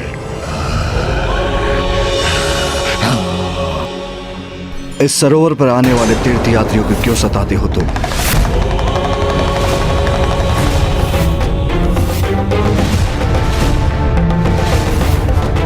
तुम्हें दिखाई नहीं देता क्या? मैं एक भटकती हुई आत्मा हूँ। यह मेरा क्षेत्र है, तो यहाँ आए हुए प्रत्येक जीव को मैं क्यों ना सताऊं? मैं पिशाच योनि में होने की पीड़ा सहन कर रहा हूँ। जो भी मेरे क्षेत्र में आएगा उसको भी पीड़ा देने का अधिकार है मुझे भली भांति ज्ञात है तुम कौन, और तुम्हारी इस दुर्गति का कारण भी ज्ञात है मुझे। तुम अपने जीवन में गोदावरी नदी के तट पर प्रतिष्ठान नामक स्थान पर निवास करते थे, और एक ब्राह्मण होने के बाद भी तुम तीर्थयात्रियों को सताते थे। तुम्हारे इन्हीं पापों के कारण तुम मृत्युपरांत पिशाच बन गए। और जब तुम्हारे समक्ष एक अपवित्र ब्राह्मण प्रकट हुआ, तो तुमने उसके शरीर में प्रवेश कर दिया, क्योंकि ऐसे ब्राह्मण के शरीर में प्रेत, पिशाच बहुत सहजता से प्रवेश कर सकते हैं। और उसी ब्राह्मण के माध्यम से तुमने काशी में भी प्रवेश किया।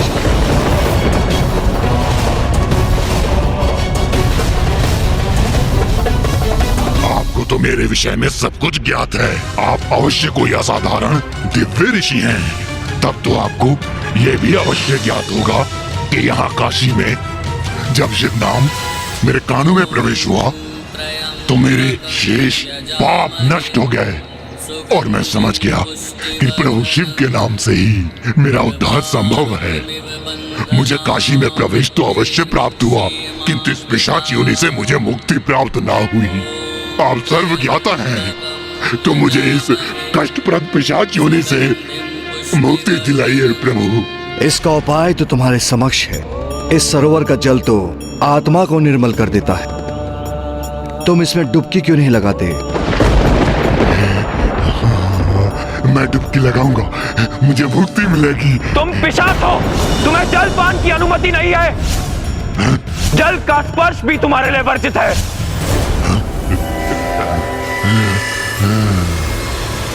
आप सर्वज्ञाता हैं, तो आपको ये ज्ञात हुई नहीं कि पिशाच को जल स्पर्श करना भी वर्जित है। जल के लिए तरस गया हूँ मैं।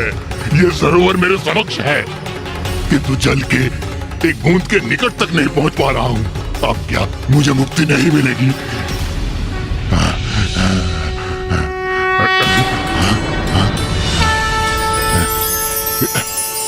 नमो देव्यै महादेव्यै शिवाय। ये पवित्र दिव्य भस्म है। इसका लेप अपने तन पर लगा लो, तो फिर तुम्हारे जीवन में कोई भी बाधा नहीं आएगी और तुम जल में भी प्रवेश कर सकोगे। ये आपका आशीर्वाद आप ही दीजिए प्रभु। रुद्राय नमो नित्याय कार्यधात्रे नमो नमः ज्योत्स्नाय चिन्नुरूपिण्ये। धन्यवाद प्रभु।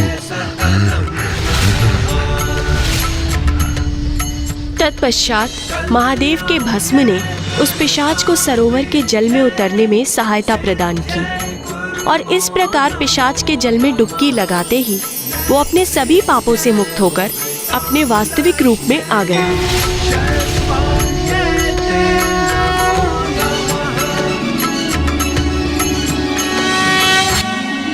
प्रभु,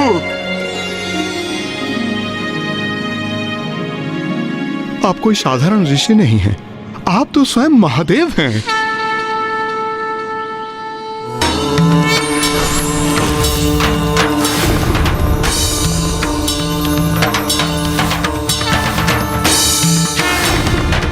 महादेव, महादेव, महादेव।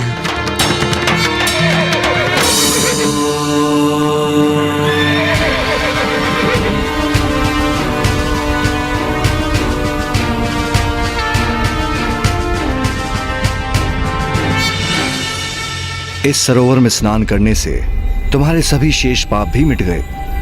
अब तुम पिशाच योनि से मुक्त हो गए हो। इसलिए तुम्हें ये देवदूत अपने साथ स्वर्ग लोक ले जाने आए हैं। महादेव, आपने कृपा कर मेरा मार्गदर्शन किया, मुझे पिशाच योनि से मुक्ति प्रदान किया और साक्षात दर्शन देकर मुझे धन्य कर दिया। आपके आशीर्वाद स्वरूप मैं आपसे कुछ और मांगने का अधिकारी तो नहीं हूं प्रभु, किंतु क्या इसके पश्चात भी आप मुझे इसकी अनुमति देंगे? अवश्य। बोलो वत्स, क्या चाहते हो तुम? प्रभु, आज तक यहाँ आने वाले जीवों को मैं इसी कारणवश सताता रहा क्योंकि मैं स्वयं अप्रसन्न था, किंतु मैं अब सभी को उस शांति और मुक्ति से अवगत कराना चाहता हूं जिसका आभास मुझे पिशाच योनि से मुक्ति प्राप्त कर स्वयं हुआ। कृपया इस स्थल को ऐसी दिव्यता प्रदान कीजिए कि मेरे समान यदि कोई पिशाच इस सरोवर में स्नान करे तो उसे पिशाच योनि से मुक्ति प्रदान हो।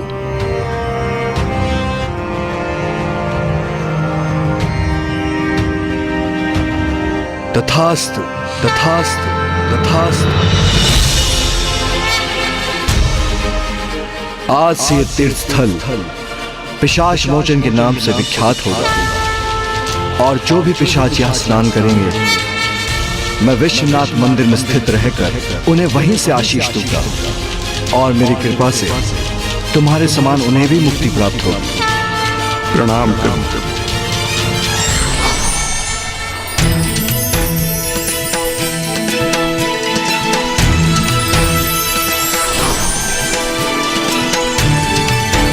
प्रणाम महादेव।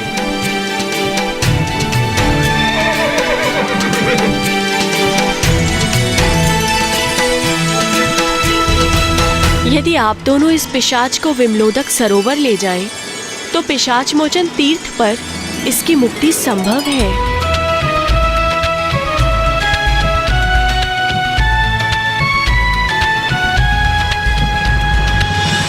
हमारा मार्गदर्शन करने के लिए कोटि कोटि धन्यवाद माता। आप हमें जाने की आज्ञा दीजिए। प्रणाम माँ गंगा। आओ ज्ञानारी।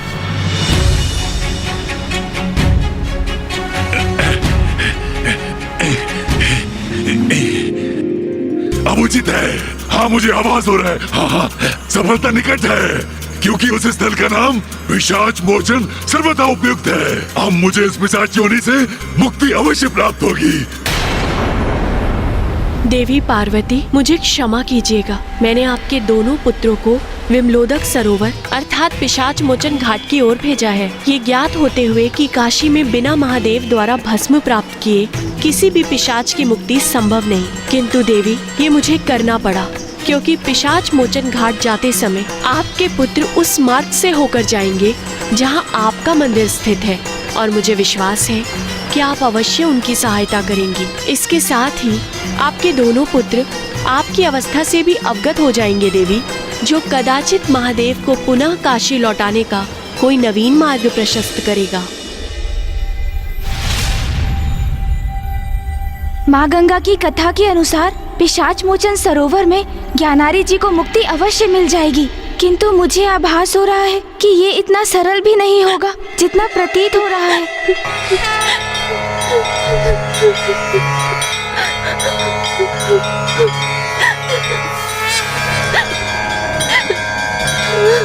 भैया, ये करुण स्वर माता के मंदिर के भीतर से आ रही है। हमें देखना होगा भैया कि इस करुण स्वर के पीछे क्या कारण है। आइए हम भीतर चलते हैं।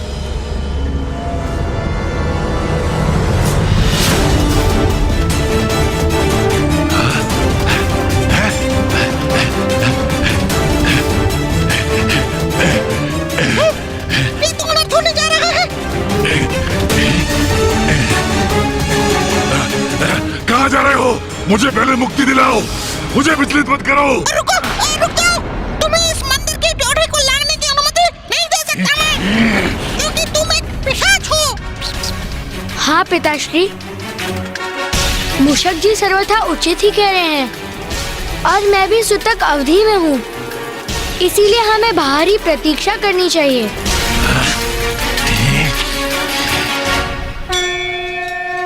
मैं ये समझने में असमर्थ हूँ कि हो क्या रहा है।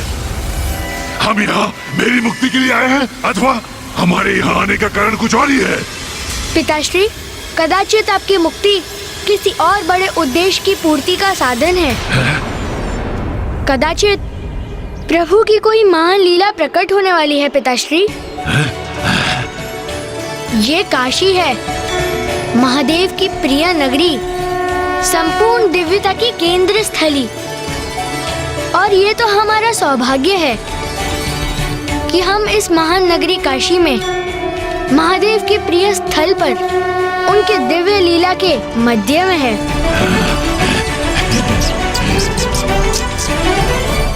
सभी देवतागण गयासुर को भूमि पर स्थिर रखने का भरसक प्रयास तो कर रहे थे, किंतु समय गयासुर की असीम शक्ति के समक्ष पर्याप्त नहीं था। यज्ञ की पूर्ण आहुति करनी पड़ती है, इसलिए मुझे भी इस यज्ञ की समाप्ति करनी होगी। तथा सभी देवता महादेव की सहायता के लिए प्रार्थना करने लगे, और अंततः महादेव प्रकट।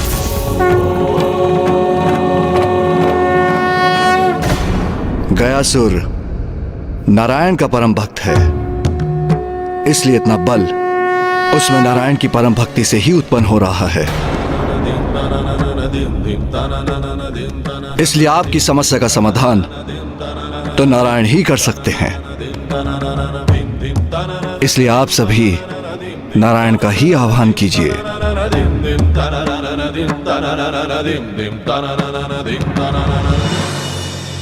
ओम नमो नारायणाय नमः। ओम नमो नारायण नमः। ओम नमो नारायण नमः। ओम नमो नारायण नमः।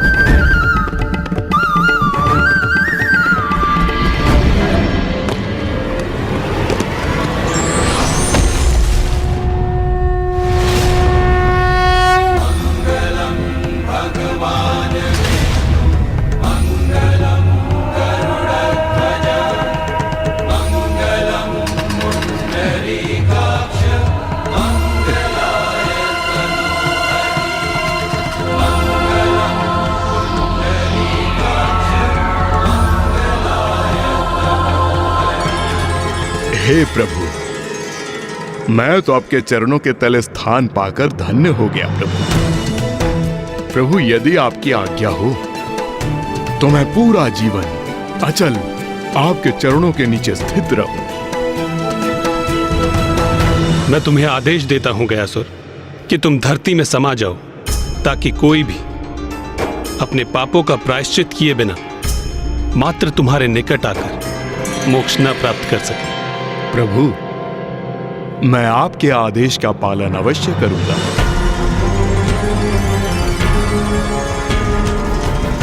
तुम्हारे इस त्याग से मैं अत्यंत प्रसन्न हूं। मांगो गयासुर, वरदान मांगो। मैं तो आपका भक्त हूं प्रभु, और आपके भक्त को किसी भी स्थिति में मात्र जन कल्याण ही सूझता है।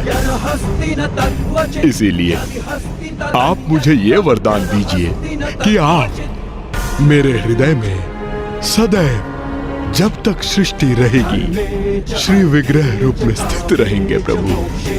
और इस क्षेत्र में जो भी अपने पूर्वजों का पिंड दान करेगा उसे सद्गति की प्राप्ति होगी प्रभु।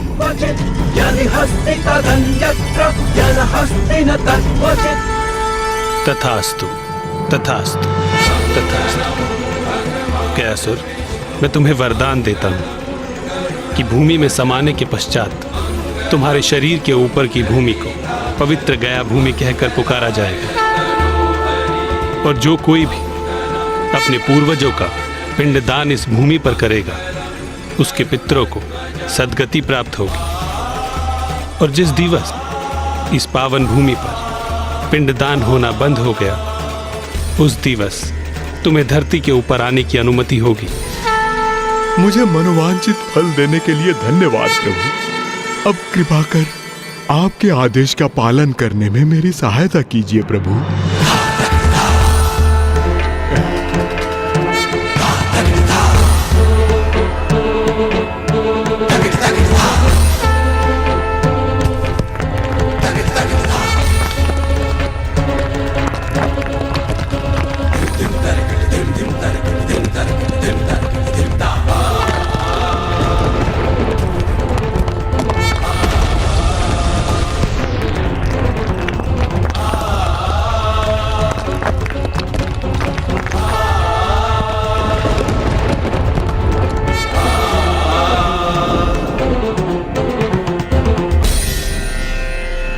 पुत्रों, ज्ञानरी के पिशाच और सुबोध को गया ले जाओ। वहां सुबोध से उसके पिता का पिंडदान करवाओ और उसे पिशाच योनि से मुक्त कराकर ज्ञानरी को दिए अपने वचन को निभाओ। उचित है माता। हमारा मार्गदर्शन करने के लिए आपका धन्यवाद माता। ऋषिवर की अवस्था तो और भी गंभीर होती जा रही है। पानी माँ, ऋषि जगेश्वर तो अत्यंत रुग्ण अवस्था में प्रतीत हो रहे हैं। हाँ पुत्र, ऋषिवर की स्थिति तो बिगड़ती ही जा रही। यदि वो अन्न और जल से वंचित रहे तो शीघ्र ही उनका अंत हो जाएगा, और अब उनके जीवन की मात्र 20 श्वासों की अवधि शेष। महादेव, महादेव, यदि हम पिताश्री के काशी आगमन का उपाय नहीं कर सके तो हम सब ब्रह्म हत्या के दोष के भागी बनेंगे।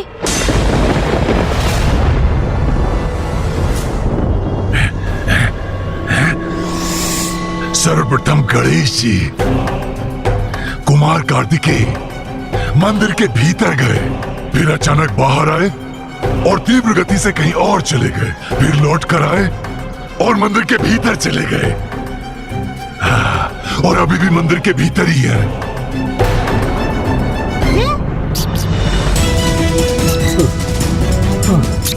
महादेव, वो देखिए, प्रभु आ गए।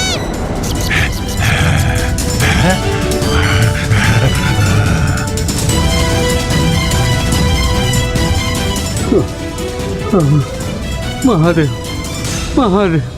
पिताश्री, प्रभु गणेश जी और गुरुदेव तो लौट रहे हैं, किंतु वो अपने साथ किसे ला रहे हैं? महादेव,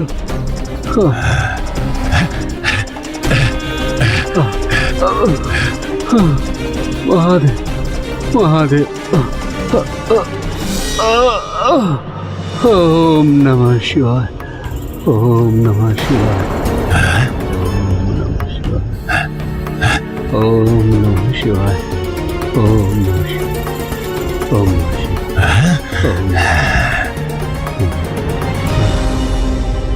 धीरज रखिए ऋषिवर, आपको कुछ नहीं होगा। ओम नमः शिवाय। ऋषि है, माता के मंदिर से आ रहे हैं। अवश्य माता ने उन्हें मेरी सहायता के लिए भेजा होगा। ओम नमः शिवाय। प्रभु गणेश जी, गुरुदेव, ओम नमः शिवाय। ये ऋषि मुझे अस्वस्थ प्रतीत हो रहे हैं। मैं इनके लिए अभी जल लेकर आता हूँ। नहीं वत्स सुबोध, तुम रुको। ज्ञानारी जी, ऋषि जगेश्वर अभी अत्यंत गंभीर अवस्था में है और वो तब तक अन्न और जल ग्रहण नहीं करेंगे जब तक उन्हें पिताश्री के साक्षात दर्शन नहीं हो जाते। इसमें आपको क्या कठिनाई है गणेश जी? आप तो स्वयं महादेव पुत्र हैं। आप उनका आह्वान करेंगे तो अवश्य प्रकट होंगे। नहीं ज्ञानारी, पिताश्री का यहाँ काशी में प्रवेश करना संभव नहीं।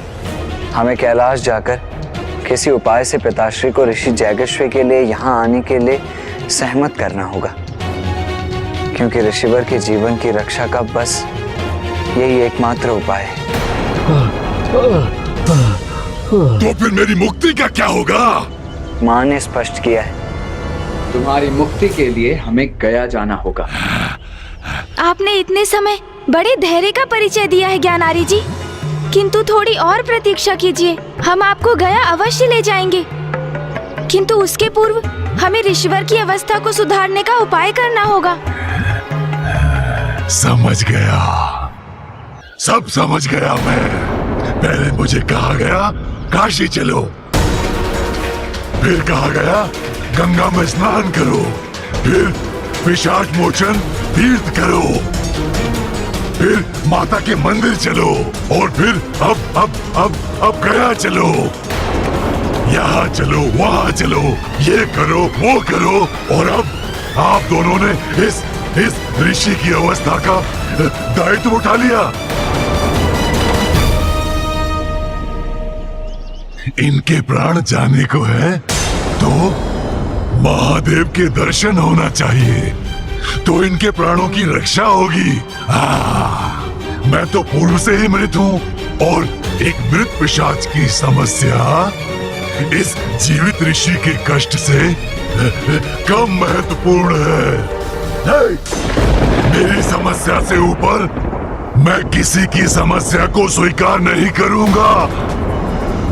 ये ऋषि तो स्वयं अपने प्राण त्यागने को आतुर है, ये उनका आर्ट है, तो क्यों ना मैं ही उनकी सहायता कर दूं। मैं ही उनके प्राण ले लेता हूं। जब इनके प्राण ही शेष नहीं रहेंगे तो इनकी समस्या का स्वतः ही अंत हो जाएगा। अब इनकी आत्मा और मुझे दोनों को गया ले जाइएगा और वहां हम दोनों का विधिवत श्राद्ध और पिंडदान करवा दीजिएगा। हम दोनों ही मुक्त हो जाएंगे।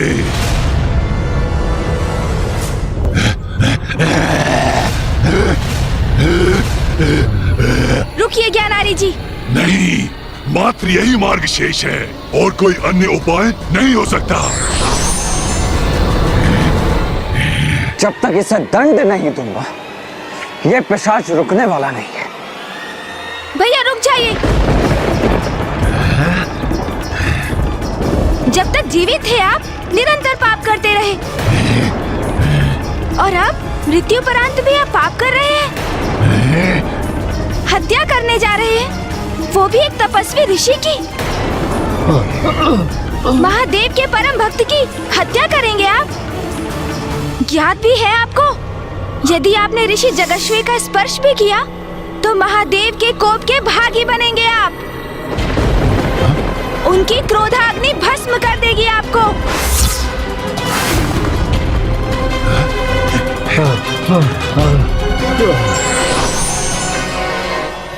ये निराशा के प्रभाव में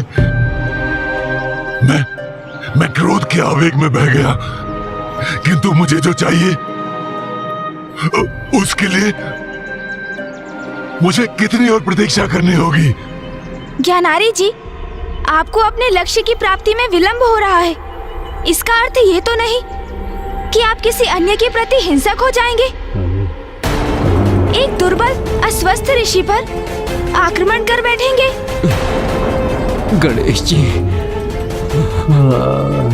कुमार कार्तिकेय, मैं कुशल हूँ, मैं अशक्त अवश्य हूँ, किंतु मेरी पीड़ा इस पिशाच की पीड़ा की तुलना में कुछ भी नहीं।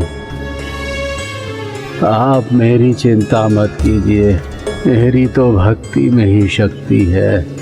मेरा विश्वास है कि महादेव और माँ जगत जननी मेरा कुछ अनिष्ट नहीं होने देंगी। हाँ ऋषिवर, आप सत्य कह रहे हैं।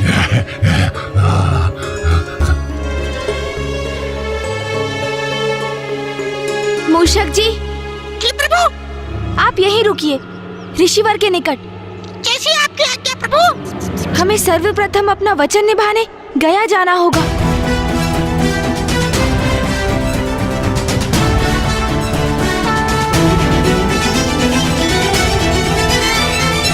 माता, आपको इस प्रकार काशी में एकाकी छोड़कर जाने का मन तो नहीं कर रहा है, किंतु आपके आदेश का पालन करने हेतु सर्वप्रथम हम ज्ञानारी जी की सहायता करने, उन्हें पिशाच योनि से मुक्ति दिलाने, उन्हें गया ले जाएंगे। हम ज्ञानारी जी को शीघ्र मुक्ति दिलाने का प्रयास करेंगे, जिससे शीघ्र यहाँ आकर आपको एवं पिताश्री को मिलाने का प्रयास कर सके। माँ, मैं भी बड़ी अधीरता से उसी दिवस की प्रतीक्षा कर रही हूँ पुत्र, जब स्वामी के अंश से पुनः मेरा संयोग होगा।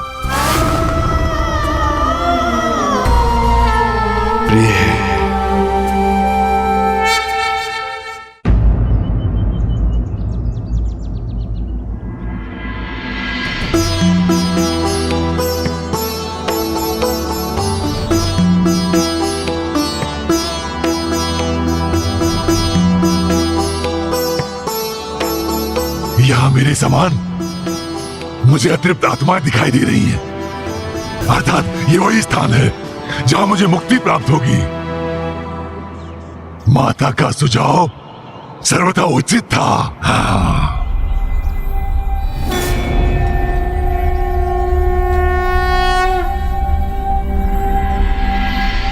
इस आत्मा को मुक्ति दिलाने के लिए हमें श्राद्ध करना होगा, परंतु मुक्ति कितनी आसानी से मिलेगी वो इस बात पे तय होगी कि जिनका पिंडदान हो रहा है वो अपने जीवन काल में कितने पाप किए हैं। पिताश्री ने तो अनेकों पाप कर्म किए हैं, उनके लिए मुक्ति पा पाना कैसे सरल हो पाएगा? किंतु जो भी हो, हमें अपने दिवंगत संबंधियों को पूर्ण रूप से मुक्ति दिलाने का प्रयास अवश्य करना चाहिए। यही हमारा धर्म है।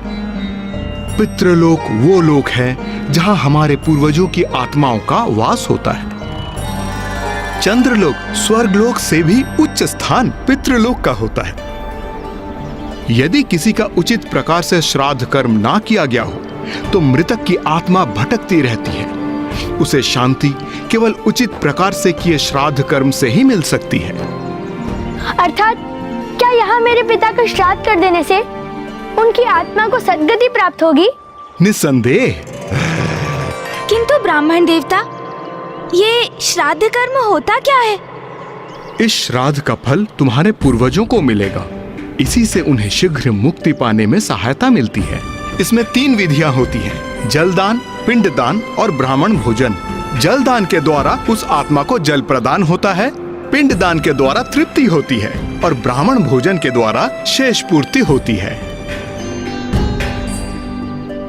अब हम पिंडदान से आरंभ करेंगे। किंतु ब्राह्मण देवता, ये पिंड क्या होता है? गणेश जी, मैं आपकी ये जिज्ञासा अवश्य शांत करूंगा।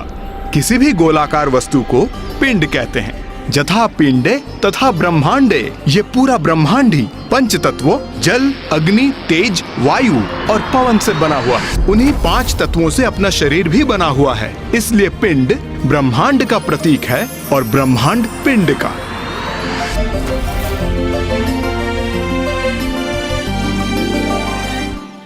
यहाँ तक कि हमारा शरीर भी एक पिंड ही है और पितरों का पिंडदान इसलिए किया जाता है ताकि उनका पिंड अर्थात इस शरीर रूपी पिंड से आसक्ति छूट जाए और वो आगे की यात्रा आरंभ कर सकें और दूसरा पिंड या दूसरा शरीर या मोक्ष पा सकें। ब्राह्मण देव, हम पिंडदान का महत्व तो समझ गए, किंतु ये जल तर्पण क्यों आवश्यक है? मृत व्यक्ति की आत्मा को जल की बहुत प्यास होती है, किंतु उसे किसी भी जल के स्रोत के निकट जाने की अनुमति नहीं होती है। इसलिए उसके पुत्र द्वारा दिया गया जल उसकी प्यास बुझाता है और वही जल वो आत्मा ग्रहण करती है। इसलिए जल का तर्पण परम आवश्यक है।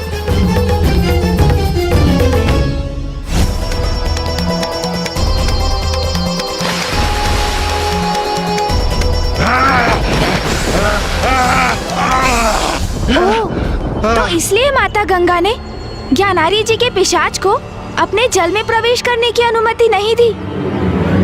अब आप सभी को समझ आया कैसी यंत्रणा सह रहा हूं मैं। इसीलिए तो आपसे बार बार कह रहा हूं, मुझे इस पिशाच योनि के कष्ट से मुक्त कराओ, मुक्त। और पितरों और देवताओं का प्रतिनिधित्व करने वाले 2 ब्राह्मणों को भोजन कराना इसीलिए आवश्यक है क्योंकि देवताओं को महाभोग प्रस्तुत किए बिना तो कोई भी पूजा संपन्न नहीं होती। और ये तो श्राद्ध है और उच्च लोक में स्थित पितृ देवताओं के समान ही होते हैं और इसीलिए पितरों को प्रसन्न करने हेतु उन्हें भोजन प्रदान करना तो अति आवश्यक है। मैं उचित कह रहा हूं ना ब्राह्मण देव? आपने सर्वथा उचित कहा कुमार कार्तिकेय जी। ब्राह्मण देवता, कृपया करके हमें ये भी बताइए कि किसी भी मृत व्यक्ति का पिंडदान कब आरंभ करना चाहिए? मनुष्य की मृत्यु के उपरांत प्रथम दिन से ही पिंडदान प्रारंभ करना चाहिए। किंतु यदि किन्हीं विशेष परिस्थितियों के कारण अथवा अज्ञानतावश कोई अपने निकट संबंधियों का पिंडदान करने में असमर्थ रहा हो तो, जैसा कि ज्ञानारी के साथ हुआ, तो इस भूल को सुधारने का क्या उपाय है? यदि मरणोपरांत किसी का पिंडदान ना हो तो ये अत्यंत दुर्भाग्यपूर्ण है। तब मृत जीव की आत्मा किसी न किसी रूप में आकर अपने संबंधियों को अवश्य सताती है। ब्राह्मण देवता, आप सर्वथा उचित कह रहे हैं। हमारे साथ भी यही हुआ है।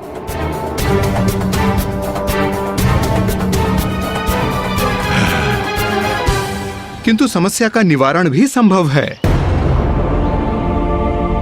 गया की पावन भूमि है वो समाधान। जिस आत्मा का पिंडदान मृत्यु के समय नहीं हो सका, उस आत्मा का पिंडदान इस गया में संभव हो सकता है और पिंडदान होते ही उस मृत शरीर की आत्मा का अपने मृत शरीर से मोह भंग हो जाएगा और उस पिंडदान के प्रभाव से उसे एक नवीन शरीर प्राप्त होगा जिसके द्वारा वो उत्तम लोकों की यात्रा करेगी। नवीन शरीर अर्थात ब्राह्मण देवता। मृत्युपरांत प्रथम दिवस से जैसे ही पिंडदान की विधि आरंभ होती है, तभी प्रतिदिन उस आत्मा के लिए एक नवीन शरीर उत्पन्न होने लगता है और ये प्रक्रिया 10वें दिवस में जाकर समाप्त होती है। नवीन शरीर? तो क्या मुझे भी नवीन शरीर प्राप्त हो जाएगा? फिर मुझे मुक्ति पाने की क्या आवश्यकता है? इस नवीन शरीर को यातना शरीर कहते हैं। यातना शरीर? किंतु उसे यातना शरीर क्यों कहा जाता है ब्राह्मण देवता?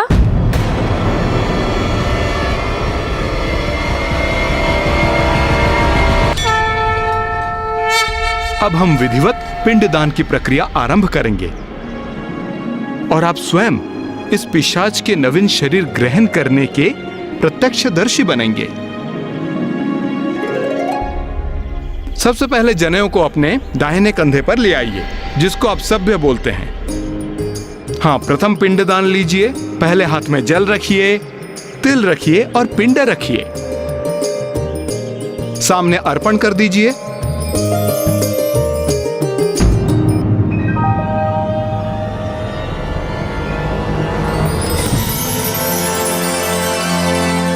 मेरा शीश। प्रथम दिवस के पिंडदान से यातना शरीर के शीश और कपाल का निर्माण होता है। द्वितीय दिवस के पिंडदान से यातना शरीर के ग्रीवा एवं कंधे उत्पन्न होते हैं।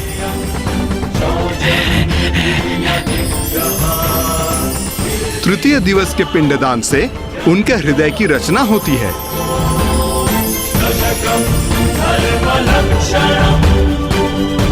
चतुर्थ दिवस के पिंडदान से उनके पेट और पृष्ठ भाग का निर्माण होता है।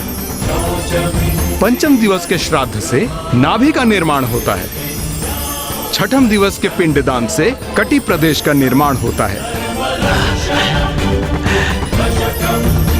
सप्तम दिवस के पिंडदान से गुई भाग का निर्माण होता है। अष्टम दिवस के पिंडदान से उरु का निर्माण होता है। नवम दिवस के श्राद्ध से तालू और पांव का निर्माण होता है।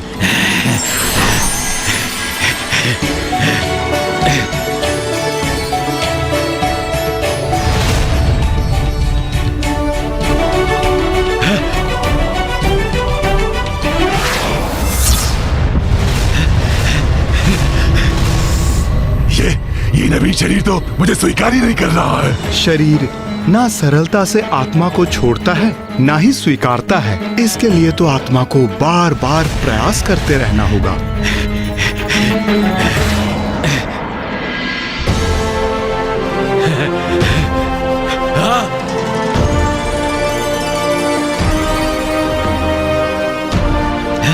ब्राह्मण देवता, इनका तो संपूर्ण शरीर ही प्रस्तुत हो गया, तो फिर दशम दिन के पिंडदान से क्या होगा?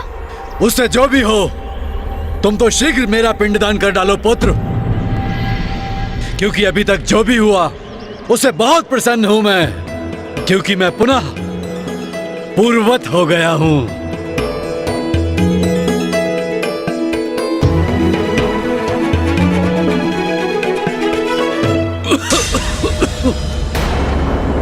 दसम दिवस के पिंडदान से उस शरीर की पूर्णता, क्षुधा और प्यास की उत्पत्ति होती है।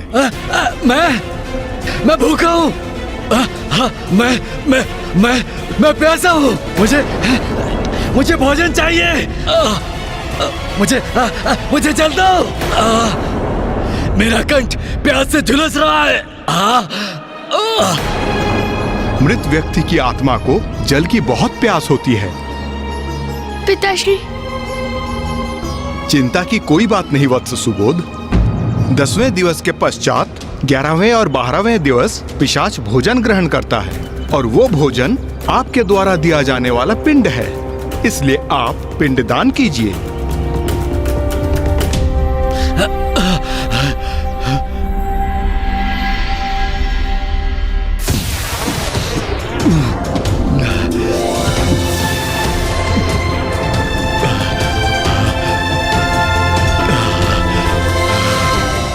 भोजन।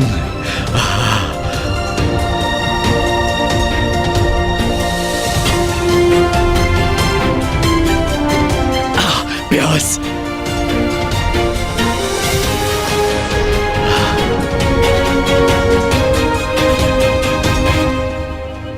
कितना प्यासा था मैं, अब तृप्त हुआ हूं मैं।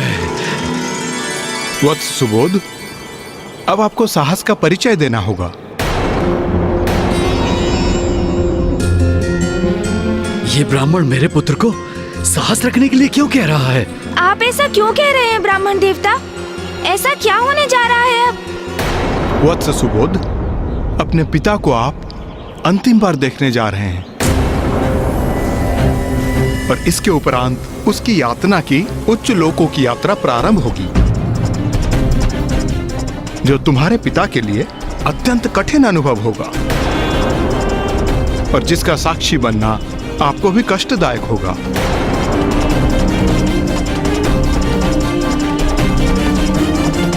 ब्राह्मण देवता, क्या इस यात्रा में मैं अपने प्रिय पिता की कोई सहायता कर सकता हूँ? हाँ वत्स, एक बार वो पृथ्वी की परिधि से बाहर निकल जाएं, तो यमलोक पहुंचने तक उनकी यात्रा का प्रत्येक दिवस हमारे लिए एक मास के समान होगा। इसीलिए प्रत्येक मास को आप उनका पिंडदान करोगे। यमलोक पहुंचने के उपरांत उनका एक दिवस हमारे लिए एक वर्ष के समान हो जाएगा। इसीलिए प्रथम वर्ष के उपरांत एक वर्ष के बाद ही पिंडदान करना आवश्यक होता है। किंतु मेरे पिता की मृत्यु को एक वर्ष तो बीत चुका है। तुम्हारे पिता की मृत्यु को एक वर्ष पूर्ण होने के कारण हम उनके लिए मासिक पिंडदान अभी एक के बाद एक साथ ही संपन्न करेंगे। ये गया में ही संभव है वत्स, इसलिए अब 13वें पिंड का दान करेंगे। पिताश्री, मैं आपका पुत्र सुबोध संपूर्ण विधि विधान से आपका पिंड दान और श्राद्ध पूर्ण करूंगा, क्योंकि अब मैं आपको और कष्ट में नहीं देखना चाहता हूँ। इसीलिए अब जो भी परिणाम हो, आप विश्वास रखिए पिताश्री, मैं संपूर्ण विधियों को संपन्न कर आपकी मुक्ति की प्रार्थना करूंगा। 13वां पिंडदान प्रारंभ करें वत्स।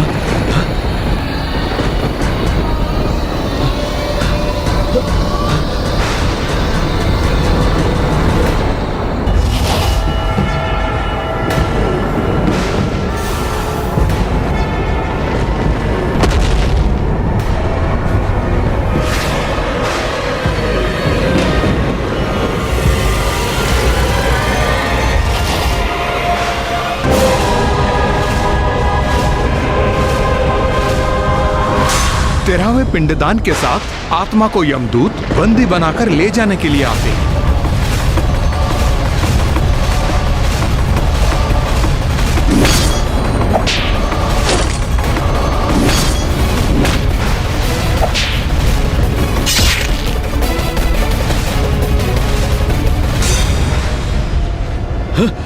मुझे कहीं नहीं जाना। मैं पिशाच योनि में ही कुशल हूँ। चलना तो तुम्हें अवश्य होगा। अपने पापों का परिणाम भुगतकर पर्वती जीवन में प्रवेश करने। पाप? मैंने कोई पाप नहीं किया। आप किसी अन्य ज्ञानी को लेने आए होंगे, भूलवश मुझे दंड देने आ गए। हाँ, मैं तो एक मात्र पिशाच हूँ। और वैसे भी इस पिशाच योनि में अनेकों यातनाएं सह चुका हूँ मैं। तो और क्यों भुगतूं मैं? हाँ, और क्यों सहूं? नहीं, हाँ, मुझे कहीं नहीं जाना। ये आपने क्या किया गणेश जी? मुझे ऐसी मुक्ति थोड़ी चाहिए। हाँ, मुझे नहीं चाहिए यातना शरीर। मैं पिशाच बनकर ही कुशल हूँ। आप कह दीजिए इन यमदूतों को मुझे छोड़ दे और चले जाएं यहाँ से। मैं आपके साथ कैलाश लौट चलूंगा। वहीं किसी वृक्ष की शाखाओं में लटका रहूंगा। कह दीजिए इन्हें। हाँ। ज्ञानारी जी, आप अनंत काल तक पिशाच नहीं रह सकते। आपके पुत्र सुबोध ने आपका पिंडदान किया है, जिससे आपको पिशाच योनि से मुक्ति प्राप्त हो। और अब आपको मृत्यु उपरांत आगे के मार्ग पर जाना ही होगा। और इस कठिन यात्रा में आपका सहायक बनने हेतु सुबोध प्रत्येक मास आपका पिंडदान करेगा। ये सब आपका ही षड्यंत्र है ना? आपको क्या था ना इस यात्रा में मुझे कष्ट होगा? मेरे जीवन में भी आपने मुझे दंडित किया, उससे संतुष्ट नहीं हुए आप? मृत्यु के बाद भी मुझे दंडित करना चाहते हैं आप? नहीं भैया, उन्हें जो कहना है उन्हें कहने दीजिए। वो अभी भयभीत है और जब भी उन पर भय छाता है तो वो उचित अनुचित का भेद भूलकर कुछ भी कह जाते हैं।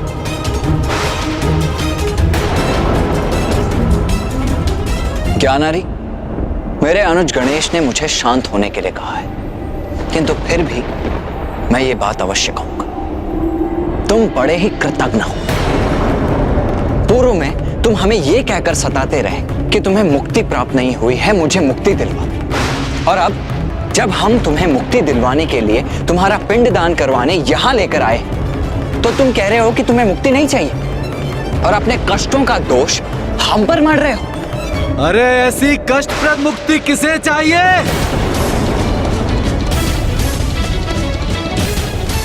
बंद करो ये अपना रोदन और विलाप, अब चलो यहाँ से। नहीं नहीं, मैं नहीं चलूंगा आपके साथ। नहीं, मैंने कोई पाप नहीं किया। मैं नहीं चलूंगा। हाँ। अच्छा, तुम ऐसे नहीं मानोगे? नहीं।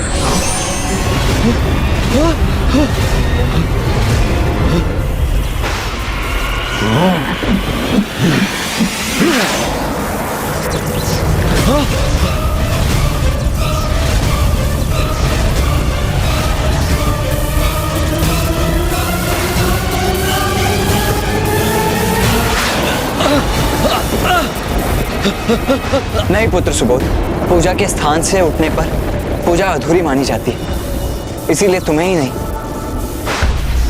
हम सभी को भी यहाँ स्थित होकर रहना होगा।